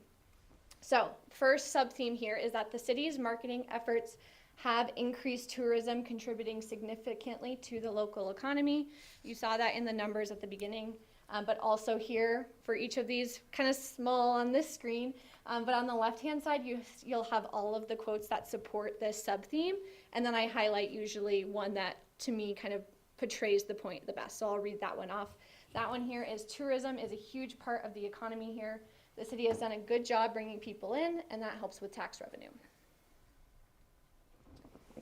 Some quantitative data to support this. We asked on our survey, the question was, I believe that tourism is beneficial to the City of Page and the residents. A resounding 90% of respondents believe that tourism is beneficial to the City of Page. Next, the city's communication around events is effective, with widespread awareness and participation. So again, going back to those two key audiences, this is really focusing on both sides of that with events, but the community or the city does a great job advertising these events, getting people there, getting the word out. Events are one thing the city does really well. You always hear about them on Facebook, through emails, and even signs around town. Again, some quantitative data here that 92% of respondents of the survey frequently or occasionally attend local town events. So just showing that the word is getting out about those. 62% of respondents feel properly informed about upcoming events, and 75% of respondents hear about Page events via social media. Our second insight is that there may be gaps in communication with community members. So as we just talked about, while social media is effectively used to promote events in the city, there is still an opportunity to improve engagement on the city's social media pages on more critical issues. So quote here, the city mainly uses Facebook to promote events, but it could do more to engage people on real issues that matter to the community, like infrastructure projects. So an opportunity for additional messaging, additional usage of the social media channels. When residents were asked how effectively they believe the City of Page uses social media to communicate events versus city updates and initiatives, you can see 54% agree that they're doing a good job promoting events versus a 38% agree on the city updates and initiatives. So some room for opportunity there.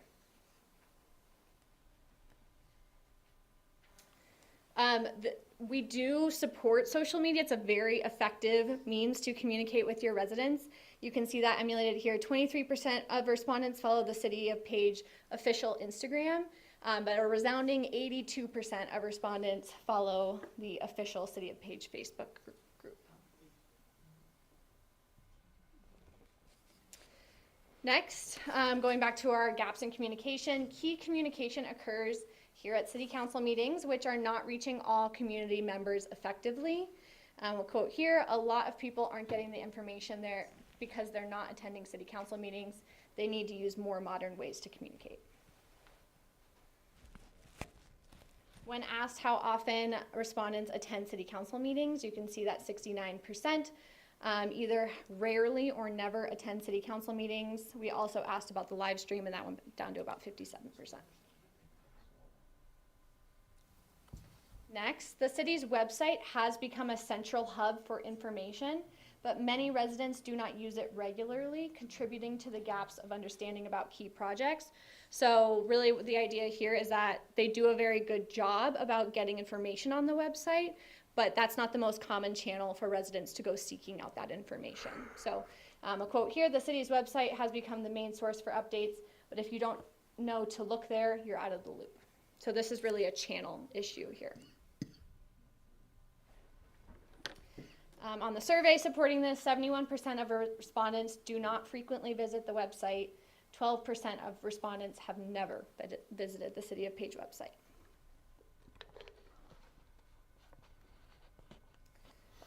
Next, important updates and details on the city's website are often hidden within multiple layers, making it difficult for residents to easily access the information they need. So again, the information is there. The city is putting it out. They're doing a good job of doing so. However, it may not resonate with the user of that website to know exactly where to go to find that information. Again, this is a channel issue, so just getting that information more readily available in front of the community helps bridge that gap. However, the city does use a wide variety of communication methods, which helps increase the likelihood that residents will receive important information through their preferred medium. So there is efforts outside of social media and the website, direct mail, posters around town, texts and calls. There are a lot of different methods that the city is using, which we do find to be good to help improve the likelihood that someone will see information. We did ask residents how they receive information. You can see there is kind of a widespread across emails, the website, social posts, text and calls, and other mediums. Also, residents expressed a preference for face-to-face communication with city's officials or representatives. A quote here, face-to-face is important in a small town like this. Just stopping by to have a conversation will go a long way in building trust. So I heard this from a lot of people, just building that trust, the small town community. And supported with the survey, 56% of respondents consider face-to-face communication important in understanding city projects and decisions. Our third insight, improving clarity in communications will help residents feel more informed and engaged. One kind of sub-theme here, council meeting agendas and minutes, while posted regularly, often contain technical jargon or lack of detail, making it difficult for residents to fully understand decisions. This was really a matter of wording. I heard this from a few different people, and it was really a matter of, it feels too technical. I don't know exactly what they're trying to tell me as a community member. So this is truly just a wording issue in the communication sense. Survey says that only 22% of respondents feel informed about the outcomes of city council meetings. Next, clear and more straightforward language would ensure that everyone understands the implications of city projects and policies. A quote here, they're given the facts, but the way it worded feels distant or too official. Doesn't feel like they're talking to us directly. So really thinking through who your audience is and communicating to them. Next, proactively reaching out to those directly impacted by city initiatives could ensure that affected residents feel more included and better informed about upcoming projects. A quote here, if they had just reached out to the businesses in the area, we could have told them how this would affect us, but no one from the city stopped by. So again, going back to that kind of face-to-face communication. Also, residents express a desire for more frequent communication about the progress and benefits of city projects, particularly how funding is allocated, how these initiatives benefit the community. Quote here, I've seen a lot of people who think their tax dollars are paying for these projects, but the truth is it's tourism money. It would help if the city communicated that more clearly.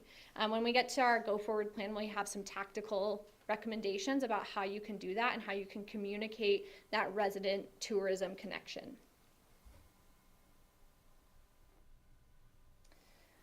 On the survey, only 24% of respondents feel informed about how revitalization projects are funded. And 41% of respondents are unaware of how tourism profits are reinvested in the local economy. So large area for improvement here.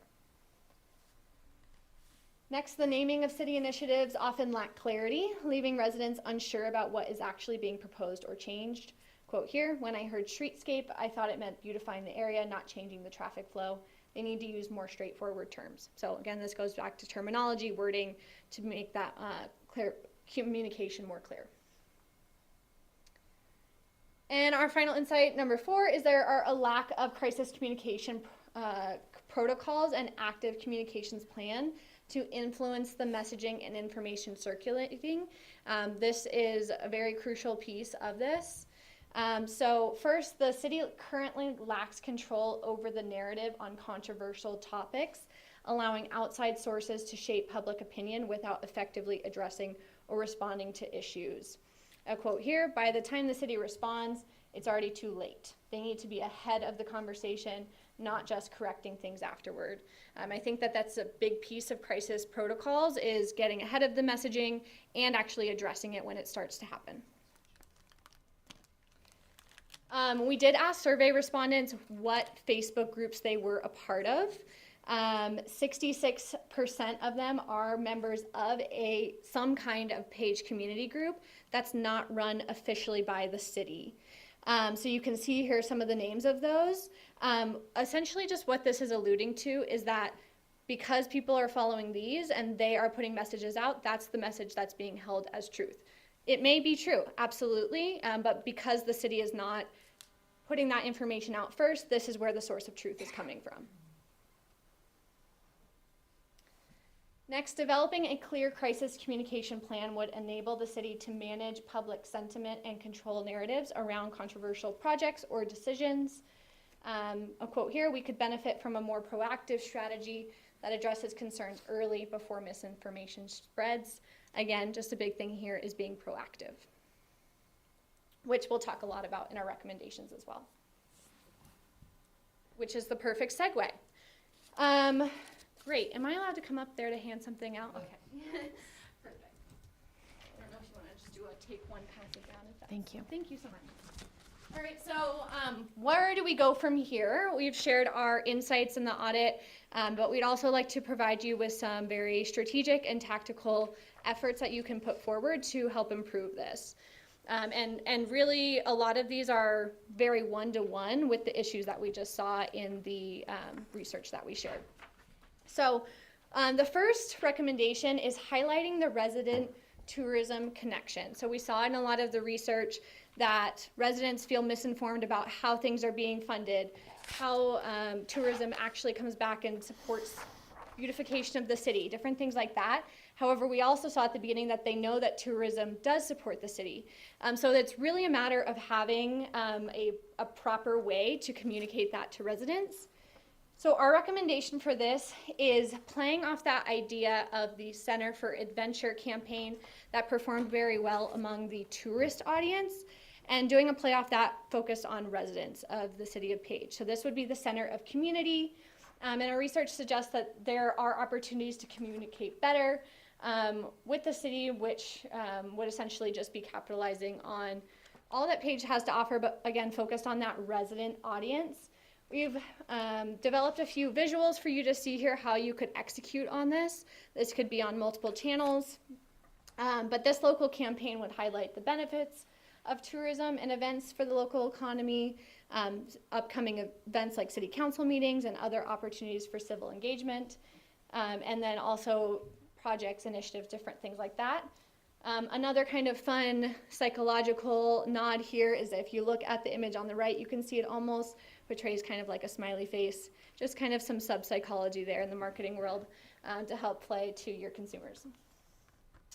So again, some visuals to help see how this plays out. We talked about residents know tourism is beneficial, they just don't necessarily know how. So you can see here, we have some visual examples of how you can use statistics to help portray messaging back to your residents, things like how many jobs tourism creates, or how tourism reduces your tax burden by X dollars every year. Also, opportunities for civil engagement. These could be on social media, these could be printed out, posters, so lots of different channel opportunities here.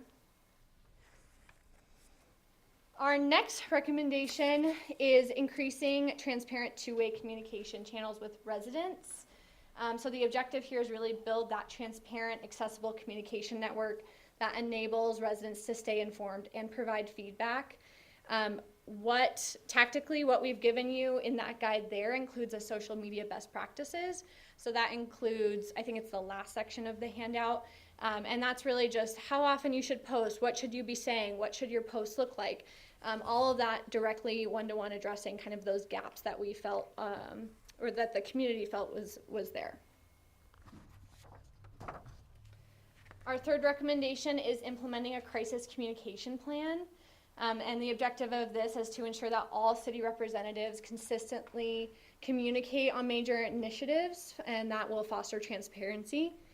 That is also a part of the handout that I've given you. There's a full crisis communication plan there. I should have kept one for myself so I could give you page numbers, but I do know that in there on one of the pages that it has some very actual like tactical, thank you so much.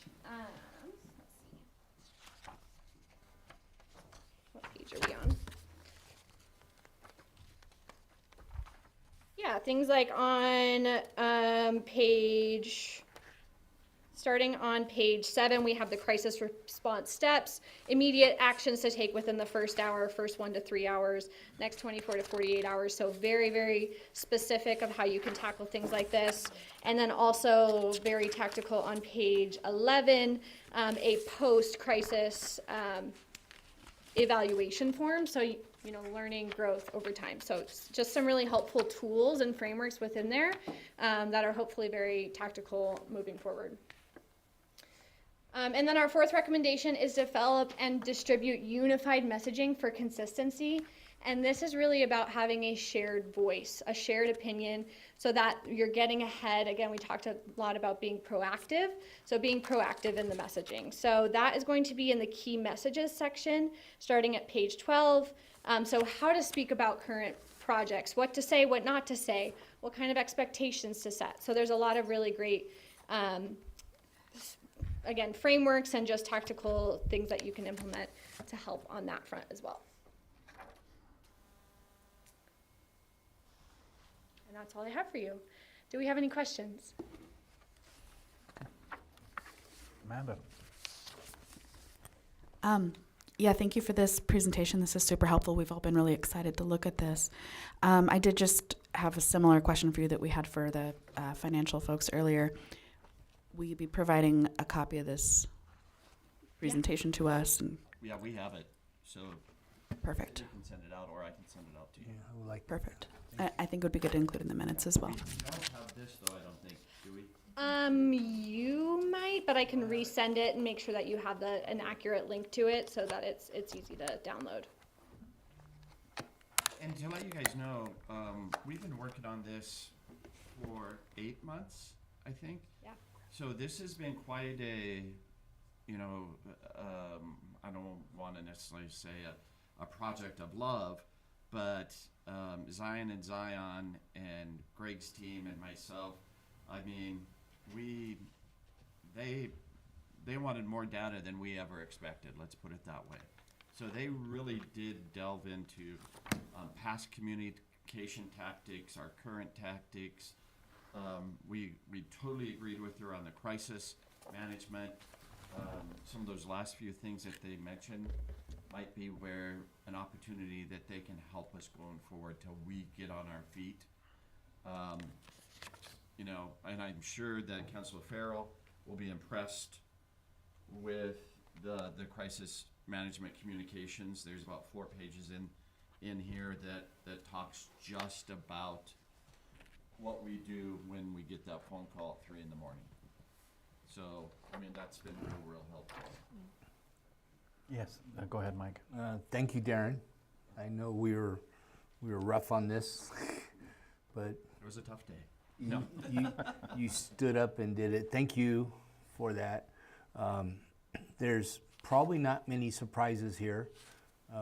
We all knew it was going in this direction, and sometimes to see it, a report card is hard lesson for us, and we knew we needed something, so thank you. This was very well done. Thank you, Darren, for having this done.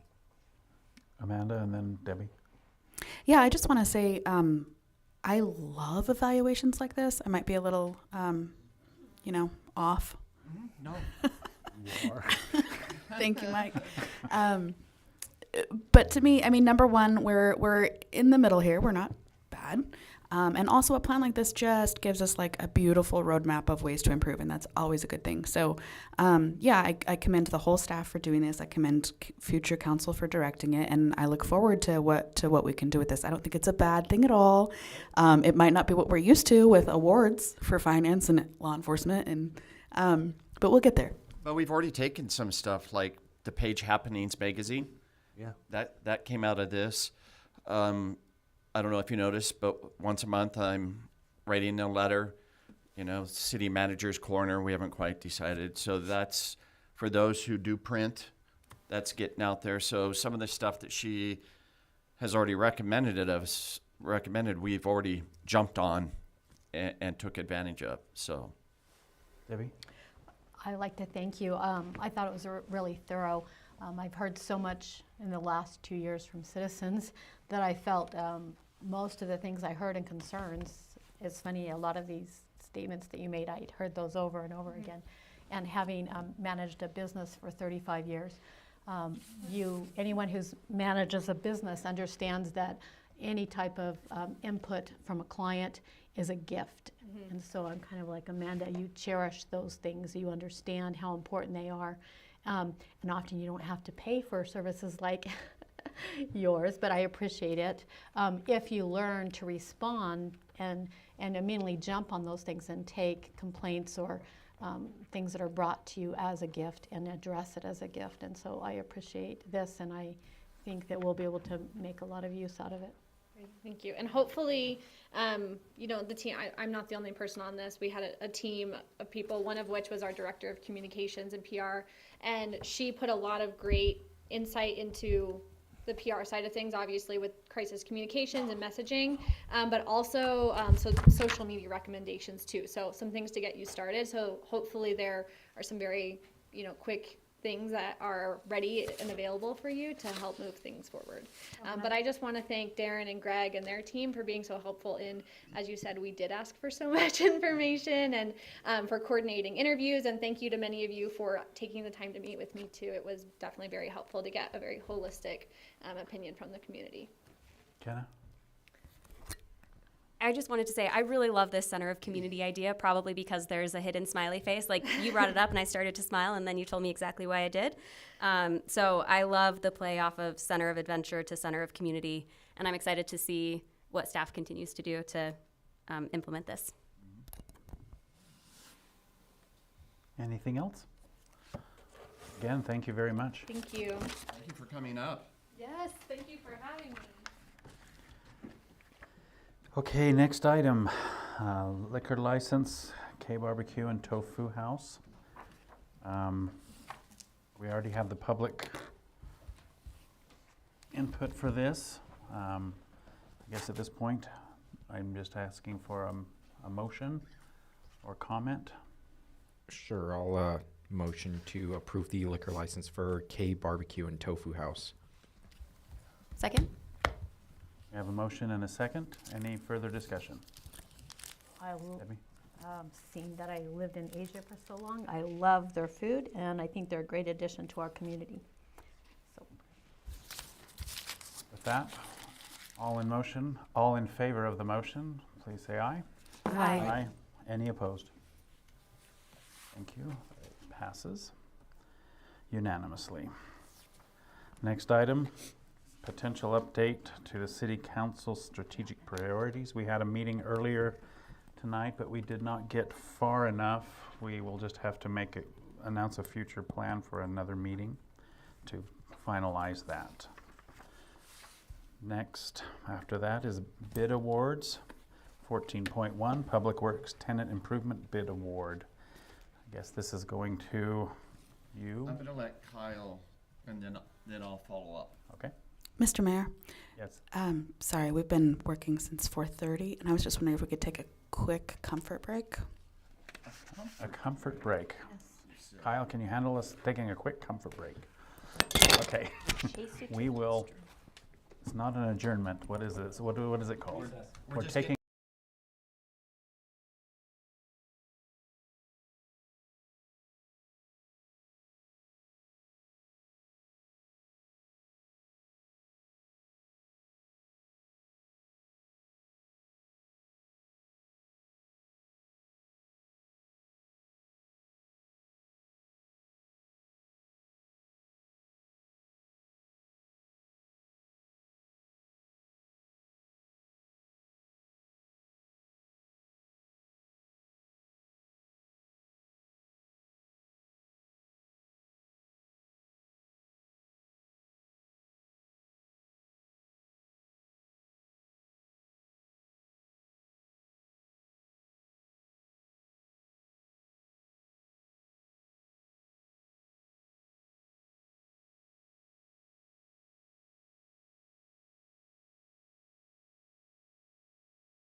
gonna start with, I can probably announce that.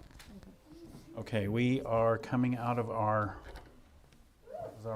pause, our recess, that's the word. Comfort. Our comfort recess. It is 7:24. I am going to ask Kyle to present both of these in a row before we comment on them, and then have Darren give us some information, and then we will address each one individually. So we'll turn it over to Kyle to run with it. Thank you, Mayor Kidman. It's a pleasure to be with you and council members this evening. So what you have before you, the first item we have is a motion to award bid for the Public Works Tenant Improvement Project. We've been working with Johnson Walser Architects for a little bit of time now to develop a tenant improvement for the facility we have down there in Industrial Park. Kind of the basic scope is an improvement of 3,000 square feet for administrative offices. The plans were completed. We published them following the procurement rules. We had a bid opening back on just January 7th, 2025. We received 2 bids. We received 3 bids, 2 were qualifying, meaning they met all expectations, requirements of the bid packet. We looked through them, we asked the questions, and we have a recommendation to award the contract to Mountain States Contracting in Colorado City, Utah. The next item, Mayor, is, for my tablet to go here, is also a motion to award the bid for the splash pad project located at the Sports Complex Annex. Again, we've worked with J2 Design, came up with the design that we posted for bid. Bids were due back on the 5th of February, which is why there's no information necessarily in your packet, because they were due on the same day that council submissions were due. Actually, council submissions were due the day before. We had 5 bidders providing 2 bids each, so we had 10 qualifying bids for that project. That project's broken up into, it's listed as phases, but it's not really phases, it's either or. We either build the smaller park for phase 1, or we do the larger park full build.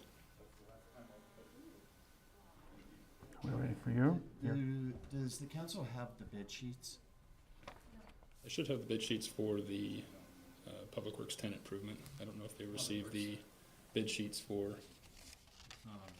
No, it wasn't available at the time, but I think. On the splash pad. Okay, yeah, we pull up on the website. The bid opening sheet. The bid opening sheet for the splash pad. The splash pad came in surprisingly high.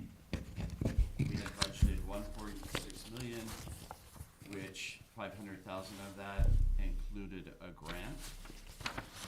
The lowest bid that we received was about 2.3 million, and they went up from there. The money that we had budgeted for the Public Works building was about 600,000. This did come in a little higher, but it's my recommendation as your city manager that you allow us to use money that's already allotted in the capital improvement program to do the Public Works building and start that project. We have plenty of money, as you saw, in the capital improvement program. We're not going to run short, so we'll use some of that money to start that. There were some misunderstandings when the bid was. Some of the bids were submitted. I spoke to one of them today, and I think the way that J2 wrote the bid was maybe a little too refined, you might say. So what I would like... So now you're back on the splash pad. Now I'm back on the splash pad. So I recommend that you allow us to go forward with the Public Works building. There's projects that we budgeted for in this year that we're not going to get done. Para Club comes off the top of my head. I have $1 million that the council gives me to spend in just this such a reason. if there's a project that comes in that we really want to complete, we can draw for that money and we can use that money in any project we want. And then you let me and Kyle take our red pen and make changes to the bid and let us resubmit the bid for the splash pad for another 6 weeks and see if we don't get some better bids. If we don't get some better bids, then I recommend is we keep that money, and in next year's budget, July 1st, we put the money in so we can get it done. We can come up with a few 100,000, 500,000. Coming up with another $1 million plus is a different story, and that's where we're at with the splash pad. We're not giving up on the splash pad. We're just going to see if Kyle, as in his professional sense, and with my red ink pen, can just make some changes and see if we can't come within budget, at least within a couple 100,000. So when you say your red pen, you're meaning all the additional things that are part of the splash pad, but are not necessarily needed. Right, and there's some industry specific that J2 chose. For example, there's metal metal panels that go in front of the chain link fence. Well, there's no reason we can't get those from Doug. But right now, they're being ordered from the Valley. So we would like to be able to go through and, is there stuff that we can get in St. George? Is there stuff? Kyle went through and did some of that today, and he thinks that he's already found. We'll still keep it apples to apples. We'll make it fair. But I think that we can change that bid by quite a bit just after talking to some of the contractors. Did this have sort of like a job creep? Because I remember when we first started, we had a number. Yeah. And then we put in for a grant. Then we got a grant. Right. We had that number set aside. Then we had the grant.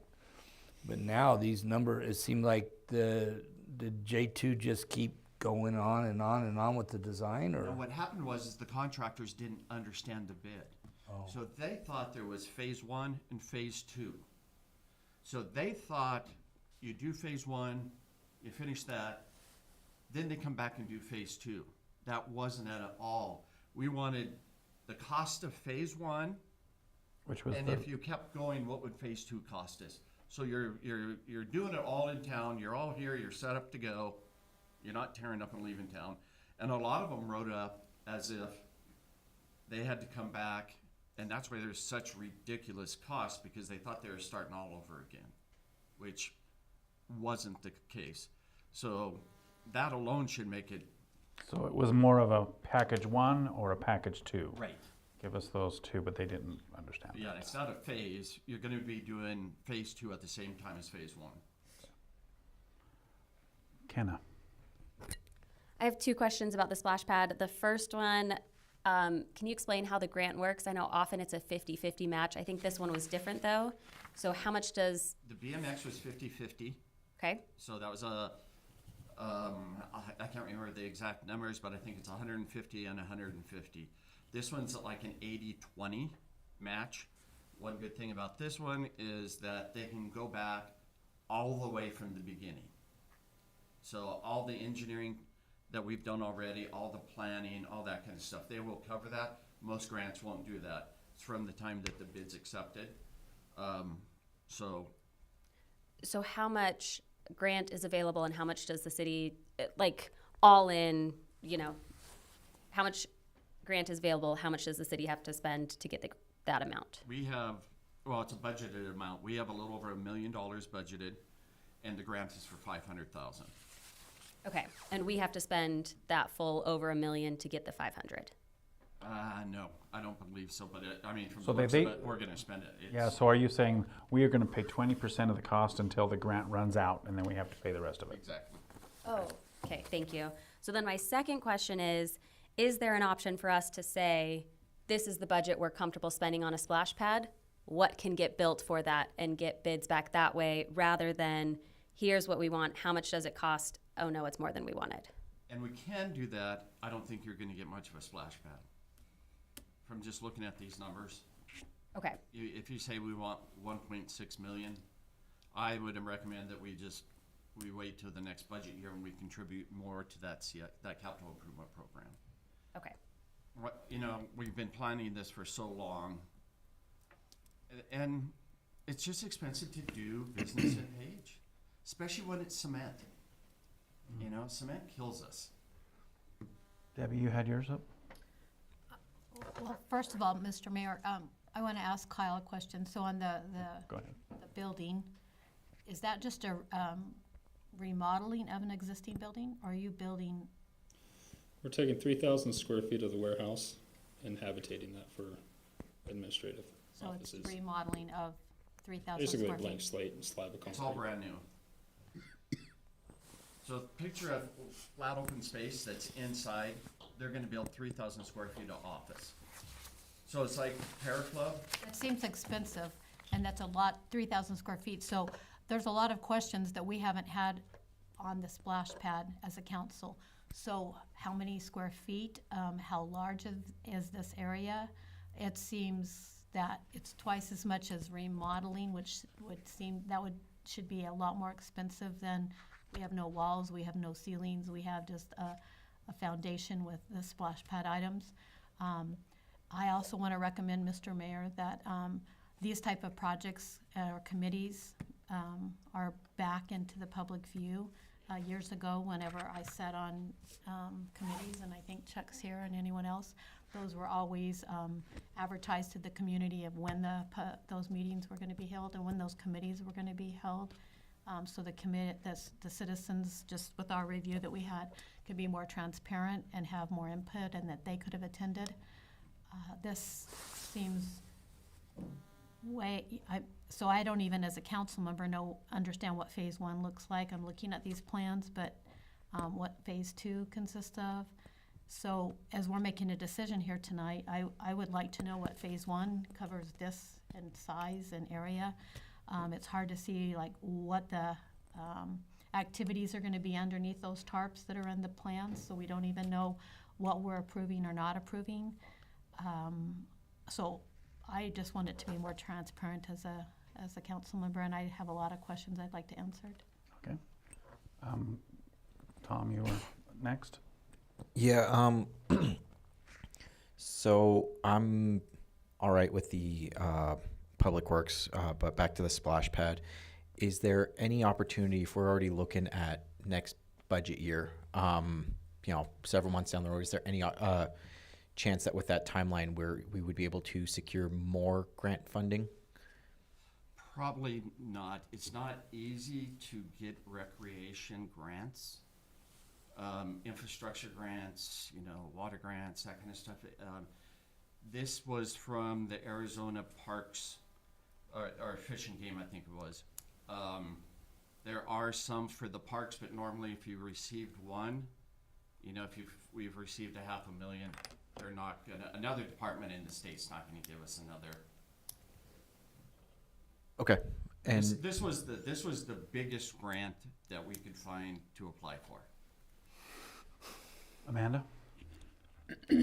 Couple of observations. I think, to Debbie's point, this is confusing the way that it was presented to us.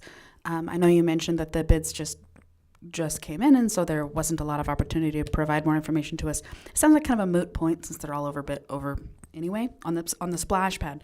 But we're conflating the Public Works building and the splash pad a little bit.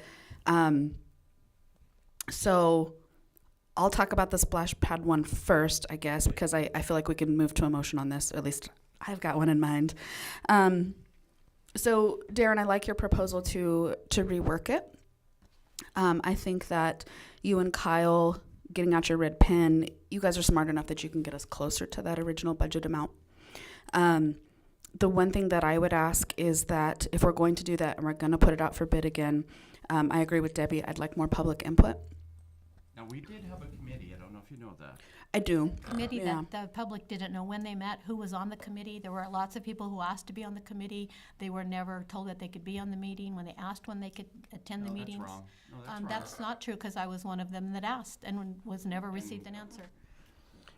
I told you specifically if you would stop by the office and give me your email address, that we would send you out an invite, and you never stopped by. So I sent an email and I No, you didn't. left I went phone all the way messages. back since I've been here. I've never received any. I don't think it's productive to let's litigate go ahead the and do a past. point of order for but, this. But there yeah. are other We'll have to deal individuals with that that. have contacted me that they had the same experience. Everybody that I that did. asked, I sent out an invitation to.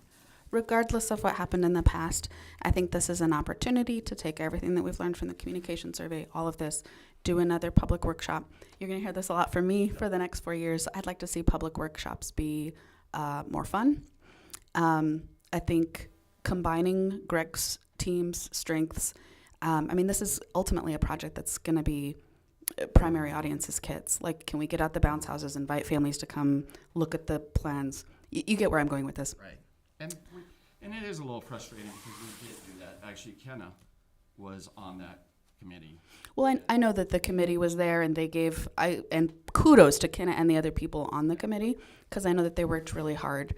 But I think there's still other voices in the community that either didn't know, again, not because of communication gaps, or just would have liked to be more involved. And this is a chance to do that. And then my other request would be that when this does come back to council, if we can have more visuals in the packet, I think it would help us make an informed decision. Concept designs, elevation drawings, pictures of potential equipment. So those are my two requests. And with that, I will move that we return this to staff to rework. Specify which one. Sorry, thank you. I move to take item 14.2, page splash pad bid award, send it back to staff to rework, see if we can get under budget, get new bids and represent to council at a future date. Approximately 8 weeks. Does that sound fair? Yes. You want the bids in 8 weeks, or you want to go back out to bid?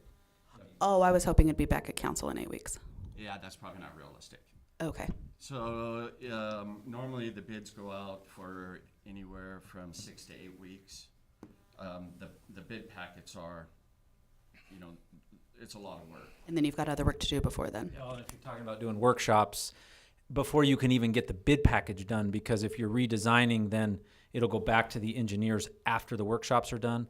The engineers will have to redesign it to conform to the input that they get there, and then it'll go out for probably another 6 weeks to bid after that process. So Is 12 weeks more realistic? I don't know. probably Okay. not. As soon as because possible. the engineers will probably have it for several weeks, and then getting the public workshop set up and all that kind of stuff. You're probably looking at, yeah. All right, let me You saw the plumbing. restate my motion then. I'd like to move to. Let me ask for their comment first yeah. before you try to restate. Yeah, so just last question. I appreciate your guys' expertise and knowledgeability in the wielding of the metaphorical great big red pen. You've seen it. Yeah. Is that the one you've got framed over the hearth? So it seems like the amount of money that you're trying to cut here is ambitious. Does that just pertain to materials like the steel you mentioned, or does that also include labor? Like, are we looking at in-housing any of that? I think that when they designed this, they put some luxuries in it that maybe we won't need, and I'll make sure that there's pictures of all of that. For example, there's a seating wall that goes all the way around, right at the splash pad, and it's done in a mosaic of the southwestern hills with different colors of cement and all that, which is very technical, hard to do. Kyle estimated about $1 million just for that seating wall. So maybe we add more picnic tables, shaded picnic tables, for $50,000, and now we're already closer. You know what I'm saying? So It's good to hear though that the high dollar amount stuff that's going to cost this to go over budget isn't going to be something that's going to increase running costs down the line. Debbie? So I have a couple things. The first one is, Kyle or Darren, is the water going to just go down the sewer, or is it going to be reclaimed and recycled and treated and used? Is there a circulation process? Because I know there's two For a certain different- extent, there is. Huh? There is a little bit of recirculation in the system, but ultimately for sanitation, it goes back into the sewer. So the majority of it, or what percentage? So Uh, what needs yes, to be I mean, all of sanitized? it in a day All will of it go. does. All It's of the it in a same day stuff will that go. you get out of your tap water, and that's how we got through the state permitting so easily, because if a kid takes a swallow of it, it's not gonna hurt you. Okay, so that's what I'm saying. So as I've researched them and I understand them, those who, the water isn't reclaimed and it goes right back into the sewer and then the city treats it, it's generally a shopping mall or something like that that will hold on to their water and then reclaim it and recirculate it. And then the next statement is I agree with Amanda that I definitely want more citizens' participation, but I think the citizens would prefer a splash pad belt sooner than later than on this project to add any more citizens' committees or meetings or any time. Would like to have this done sooner than later. I mean, if it's not until fall and we build a splash pad, it won't be used for a whole year anyway, so it won't matter. So if you can put your red pen to it quickly, I would rather see that happen. And I understand going back out to bid, but I'm assuming most of these guys would still be interested and they'd already be quite familiar with it and taking a red pen to it and knowing what was going to be taken out. It would be easy for them to, but by law, there's a number of days that they have to have for a bid to be out. But I don't think it's going to take as much time as other bids would, because they would be able to quickly look at the changes and say, oh, we're taking this out, this is where we could cut money, and it would be a faster process. So, You're exactly right. so I don't know about everyone else, but I would, and for the citizens, it's not like I'm wanting to leave them out, but that's, I'm appreciative for the committee that was there, but They I'm did a lot not of work, comfortable yes. for any of our projects to be done that way in the future. But at this time, I would think sooner than later, and hopefully, they'd be able to build it sooner if we're taking out some of those items, so. Okay. I think it said June 30th as an opening date, and so if we went back to the bid process and it was not as technical, I just can't believe, I know cement is expensive, but if we wait any longer, I know just from something that I'm working on, that this week, my contractor was told that all metal and steel went up by 25%. So, And Mr. Mayor, we could, I mean, Kyle and I and Josh will have to help with this, but we could look at awarding the bid and then requesting change orders. We probably would have to kind of bounce a couple things off of the contractors to see if they're willing to do that. But if they were willing to do some of the things that we're already discussing, that would make a huge difference. So that would be a motion which is conditional upon what you're able to get from the contractors. Yeah, so what that would probably look like is you would award it to the low bidder, which is B4 for phase one.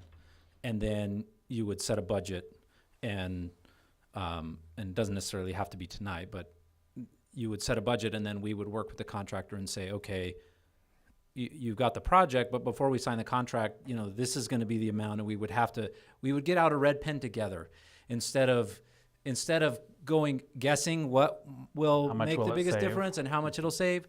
We can get out a red pen together and say, with the contractor already working with us, and build the project at the budget that the city council sets. And we could have like a special meeting next week for that to award the bid if B4 is willing to sit down with us and help. So this would be a postpone till another, again, give you. Unless you have a budget tonight. I mean, you can award the bid tonight and set a budget, and then we can go to B4 and negotiate with them and see if we can get it there. What was that budget again that you were wanting it to? And I appreciate Josh, but I don't know what Kyle thinks, but I think I'd appreciate it if council would consider just giving us a week Yeah, I would like you to do some homework. To make sure that, you know, we're not, if he says no, it's not worth my while if I don't do it, spend this amount of money. So I'm looking for a motion to postpone this for. I think Josh wants, you want Or to, is that how I would do it? Ask a question. Yes. or if there's no motion. Oh, we'll sorry, let but I Ty. had my hand up for a while. And Anybody? Sorry, I didn't know if it was going to be a motion. no, it's a question. Oh, I see. Well, go ahead, Amanda. Award You have a bid. question for them? If he Oh, says okay. no, we got 3 bid. Mr. City Manager, sorry, question for you. I want to do huge, amazing workshops. You get that. I know. If we were to do something simple based off the drawings that we do have, the specs that we do have from the catalog that shows the splash pad equipment, could that be done quicker so as not to push this project off? You still think it would take a Because it long still time? has to go back to the engineer. Any changes, So the changes you're talking about that could be quicker are sitting down with him and saying, I can take that out, it'll drop it down by this much, I can take that out. Okay. and Josh and I were just talking, and I do agree with him on this one. It's probably best to go ahead and award the bid tonight, and if he shuts us down, then we'll bring it back up. I'll request a special meeting asking for us to go a different direction, put it out to bid. But if you award the bid tonight, at least we can get, like Councilor Roundtree, we're not wasting time. To what dollar? So, yeah, so we need to put into our motion a budget amount, correct?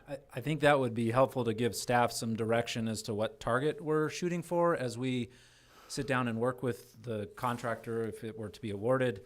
And we have a number then that we can say, get working with them, we need to get to this number. Debbie? So the exact bid amount, and then you said that you had some funds, you feel like all of those funds that you have access to, Right. you feel like it needs to go to the building, to Kyle's building? And that we none of we- those we could add to the splash pad? Sure. And we have a considerable amount of money in the capital program. And I don't want to spend all the money in the capital program, I just want to know what we could responsibly, or can we, when you bring it back in a week and we have a special meeting to get this approved and going, you could, after they redline it, say it looks like we're going to need. Right. And I think we can get closer. So I would recommend, I don't know what Kyle thinks, to be for, well, you have to do their bid. So You don't have to do an amount, you can just award the project to B4 with a maximum amount of whatever is the budget. We don't know what that maximum amount is tonight, Right. because he might be able to add some more to it. yes. But can we come back and say we want to make an adjustment and we have another 400,000 we can add to it? So why don't So we why can don't we approve the go bid with tonight. why don't you give us Within a target. Give us a week. And I'll just come back to you. And So don't award it the bid tonight and award it. no, if there's no motion, it'll just die. You passed. Did you pass? We need to do his. We haven't passed on that one. We Yeah. haven't done that And one yet, then, so. just give me directive to research the splash pad. And return in a week or two. We'll reach out to you, and maybe next Wednesday we can have a special meeting. Is 4:30 good for you guys? Because it's It is, and I don't know how others. I'm still trying to get a comment in. I don't know how others. Sorry. Oh, I'm so sorry, Mike. because there's a meeting in here at 5:30 Sure. on Wednesday. Go ahead, Mike. I would like staff to be prepared to do, this was out on the web, so just be prepared to have a comment or a communication at some point what we're doing. Sure. As we go forth, so that if it comes up, we're transparent. Yep. I'll try and remember to do that tomorrow. Amanda and then Kenna. Just on the topic of rescheduling, I know we all want to move fast, but I don't know that 2 weeks is that big of a difference from one if we want to put it in the next regular meeting. But we could probably have it solved tomorrow. I would like to do it sooner than later. I mean, and I can come in for a 15-minute. I'm going sledding for the next 4 days. Okay. Well, it's So starting Monday, we're good? next week. Yes, we could come in on Monday. I don't think there's ever meetings on Mondays, is there? Oh, yeah. Monday's a holiday. Tuesday. Well, if it's I- going to be a short meeting, then Yeah, we'll try and keep it short. I have a question that might solve it. It might not. It might just die. We have 1.6 budgeted, correct? We've got 1.1 plus 5. If we were to award it, not to exceed that amount, could we do a change order if the developer comes back and says, we actually want to do it for 1.9? Could city council change the bid and say, yeah, we're willing to do 1.9? Yes. So we could award it. That would allow staff to get started. We have the option to change it if the developer is like, unable to come down. yeah. Is that, I'm willing to make a motion unless Thank you. anyone I wants just to want shake this their done head. sooner than later, and if Amanda. that's feasible, I feel comfortable with what Kenna has, Councilman Kenna has. My only concern there, and Darren can correct me if I'm wrong, and y'all can outvote me, is we're looking at those bids without giving Darren the time to take his red pen and look at it. Contractor A may have budgeted $1 million for the wall. The low bidder may have budgeted $10,000 for the wall. So without them being able to do that analysis, I think we're potentially pigeonholing ourselves into something that we don't necessarily want. Yeah. Let's just give me a few days. Well, then, if that's the case, though, you're talking about a full rebid, because what we can't do is we can't go in and say, well, we're going to award it to a different contractor because, you know, we would be awarding it to the low bidder tonight if you want to move forward with an award of the Yes, bid. I understand. In order to work with the contractor, you pretty much need We need a to award bid the awarded. bid and then work with them. What we can't do is go through and start looking at the bids and saying, well, they put more up here and over here, and let's go. If we don't award a bid and then you only go work with B4, then the yeah. the other bidders could have a real problem. See, and with my that. concern is, if you're gonna say 1.6, then what Amanda said is exactly right. So why don't we give Mountain States the opportunity to do 1.6? Why are we giving just B4 the opportunity to do 1.6? It's more fair, and raise your hand if you've ever worked for government. Lowest bidder's not always best. Right. So why can't we just give you another week? Can't do this process in a week. We're talking, if you want to do that process, we're talking about a rebid. I'm getting confused. There's 80,000 different bids here. What do we need to do? Staff needs to guide us here. I'm hearing you say we need to award one of these, and then he's saying we need a week. What is it? Depends on what you want to do. I want the splash pad that we We promised wanted the it public. yesterday. At what number do you want that splash pad? We budgeted $700-something thousand for it originally, and we thought we were going to get it for under $1 million. Every time I hear it, now we're seeing $3 and $4 million because the job just keeps creeping along. At some point, we have to So what is the best way? We need staff's guidance here. We don't know. What is the best way that we can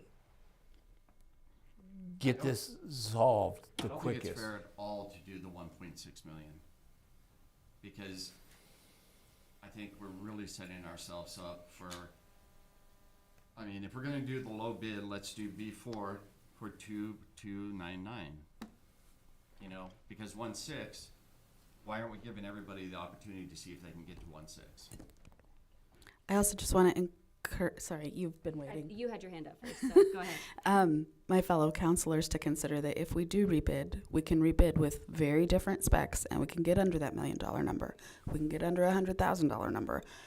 We can't do that with this process. Maybe we just rebid. I mean, and we just break ground, rather than in April, we're gonna break ground in July. But we're So gonna we can do it still But I'm have a grand opening party by fall before it gets cold. But what I'm understanding, the bidders weren't quite clear Right. on the specs. I think that Kyle talked to one that wasn't clear, and I talked to one that wasn't. So it's a clarity issue, right? So if it's a clarity issue, how does that hurt us to delay a week? So what we're asking them to bid on is a very clear quantity spec sheet. There's not an ambiguous number that they say $1 million this, 800,000 that. There are quantities, they assign unit costs to those quantities. Those quantities multiply, giving us the value of it. One of the issues we have is, I won't say issue we have, but I have quantities in both bids, if you will, full bid, phase one bid. Those quantities still stand. The amounts do change for things like, you know, phase one equipment versus full bid equipment, but the quantities still stand. So the numbers are good, in my opinion, the numbers are good. Not a value we want to pay, but the numbers are good. I don't think I think some people might say, well, I didn't quite understand that. Well, I have 10 bids that showed otherwise. Did we over-spec it?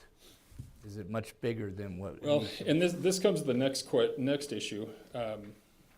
In the plans, the designer was very specific about a brand. And so you have to bid apples for apples. So if someone says, I want a Ford, you got to get them a Ford. You can't say, I'll give you a Chevy at a Ford price. You got to bid apples to apples.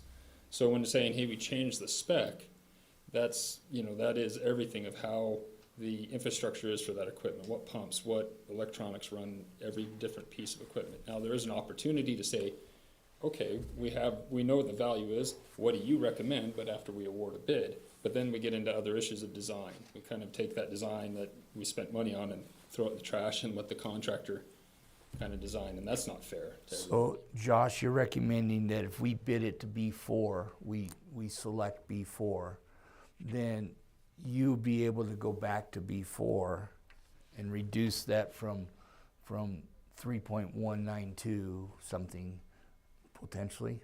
Well, and just to be clear, I'm not recommending. I'm just telling you what some options are. Okay. We love to muddy the waters.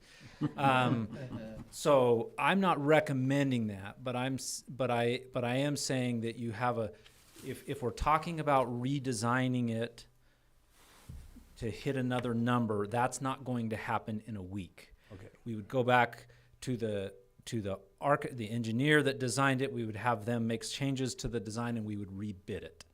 That's one option to move forward. The other option would be, like Kyle said, we've got unit costs, we've got all of these things, and so, okay, and we've got apples to apples bids right here. You award the bid to a contractor that's the low bidder, and then you change the scope of the project to reduce the amount of concrete that you're pouring, reduce the number of shades that you have, reduce the number of, you know, whatever and so it's still a fair process to the contractors in the sense that we're removing, we're not renegotiating, we're not awarding it and saying, you know, hey, will you lower your labor costs by this much? No, we would go and we would change the scope with a change order to get it within the budget that we want. The brand. Or make it smaller, or take away, instead of 10 shade shelters, you do 4 shade shelters, or whatever. Right. Yeah. Right. Those are the options. I'm not making a recommendation. You guys can decide what you want to do. Debbie? So still you haven't answered. Phase one is how many square feet? Is it phase one About the size of this 3,500 square room? feet. Huh? 3,500 square feet. So 3,500 square feet is phase one? No, the entire project's 3,500, phase. yeah. So that's what you have to understand. It's what you see in the exhibit that's there. Regardless if you do phase one or full build, it's gonna look like that with the shade structures. The equipment will be different. There'll be a few little So what does turf phase things. two add to the project? Phase two is more amenities, is it More not? amenities. It's all the equipment that wasn't included in phase one. Okay, The so it's the actual water barbecue equipment. grills and more shade structures and. It's the same shade structures, but more, it's the sprayers, it's the actual reason you go to a splash pad to get wet. Okay. All right. Kenna? 2 points. We keep saying, why would we award it to B4 and not the other ones if we're going to go change it? Josh, thank you for explaining that. I think it's very clear that we're not asking them to redesign. We are just awarding it to them and then taking things out to see if we can come to a budget we're more comfortable with. If we go the other route of doing a new bid and all of that, my concern is that if we go back to J2 and have them redesign something and then we go out to bid again, we're going to get bids that are way higher than we expected. And so I would ask that instead we go out to, maybe it's not bid, but request for a proposal and say, B4 Enterprises, what can you do for 1.6, 1.8? Mountains, anyone, right? We're doing a request for a proposal. Whoever wants to submit can. But I don't want to be in this situation in 12 weeks when we go out to bid again And it's like, well, they came in at 2.199 because, you know, prices have gone up, and we thought this was going to change it more, but it didn't.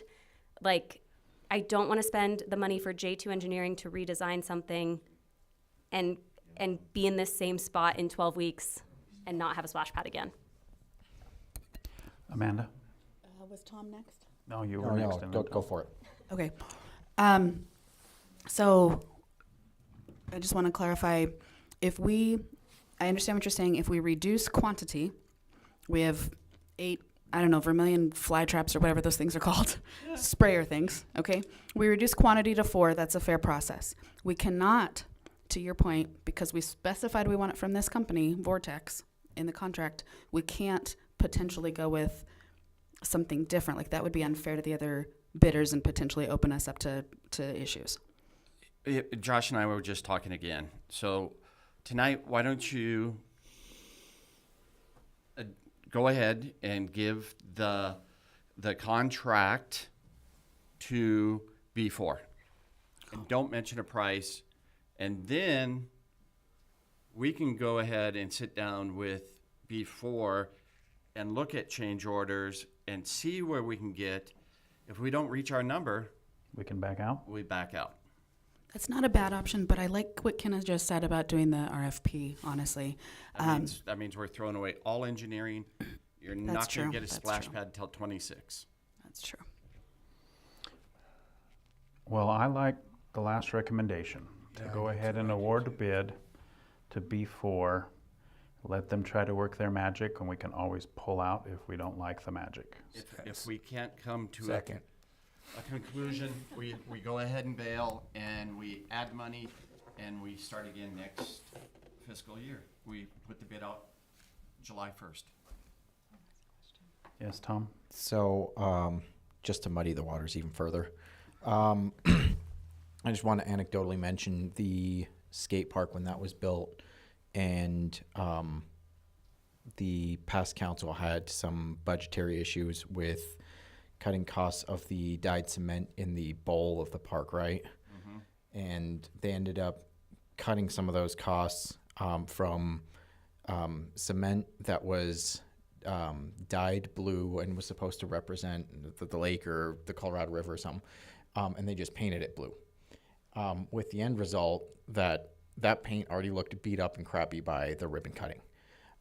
So I don't, just to muddy the waters even further, I think we should be conscious of how much we're slashing the budget in interest of expedience. I know, you've very much got a vested interest in having your kids play on that splash pad, but should that be at the expense of future generations being able to use that splash pad?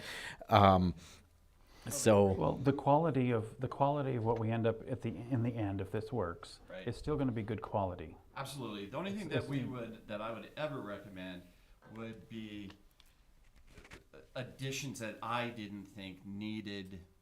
I felt Like it was instead it of was a luxury. full wraparound seating, you have One. seating in multiple places. Or you just have one bar seating. Yeah, You you Or we can have people bring their own.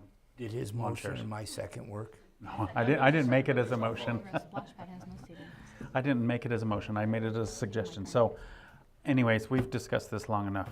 I'm going to go ahead and make a motion that we award the bid for the splash pad to B4, and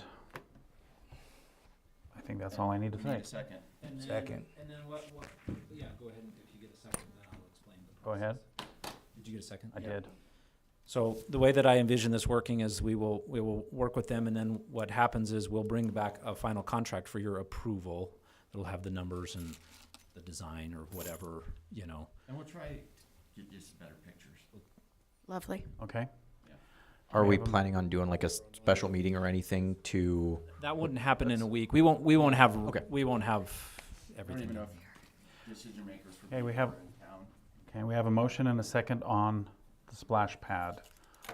All in favor can say aye. Aye. Any opposed? Okay, it passes. Now we need to go back to the. That was the easy building. one. We didn't make a Oh, yeah. motion on his building. Do I have a motion on the first Can I make a motion to award the Public Works Tenant Improvement Project to Mountain States Contract in the amount of $1,271,693.75 and authorize the mayor to sign the contract? I'll second that. We have a motion and a second. All in favor, say aye. Aye. Any opposed? Nay. One nay. 5-1. I'm nay. Okay. We didn't discuss it at all. I was gonna ask for more information, but since everybody's too tired and just wants to vote things along, so be it. Sorry about that. I took the time to read all of that stuff that was included. Okay, that is the last item on our agenda. No departments and no executive sessions. We will, for your information, our next regular meeting, February 26th, and the time is 8:10, and we are adjourned.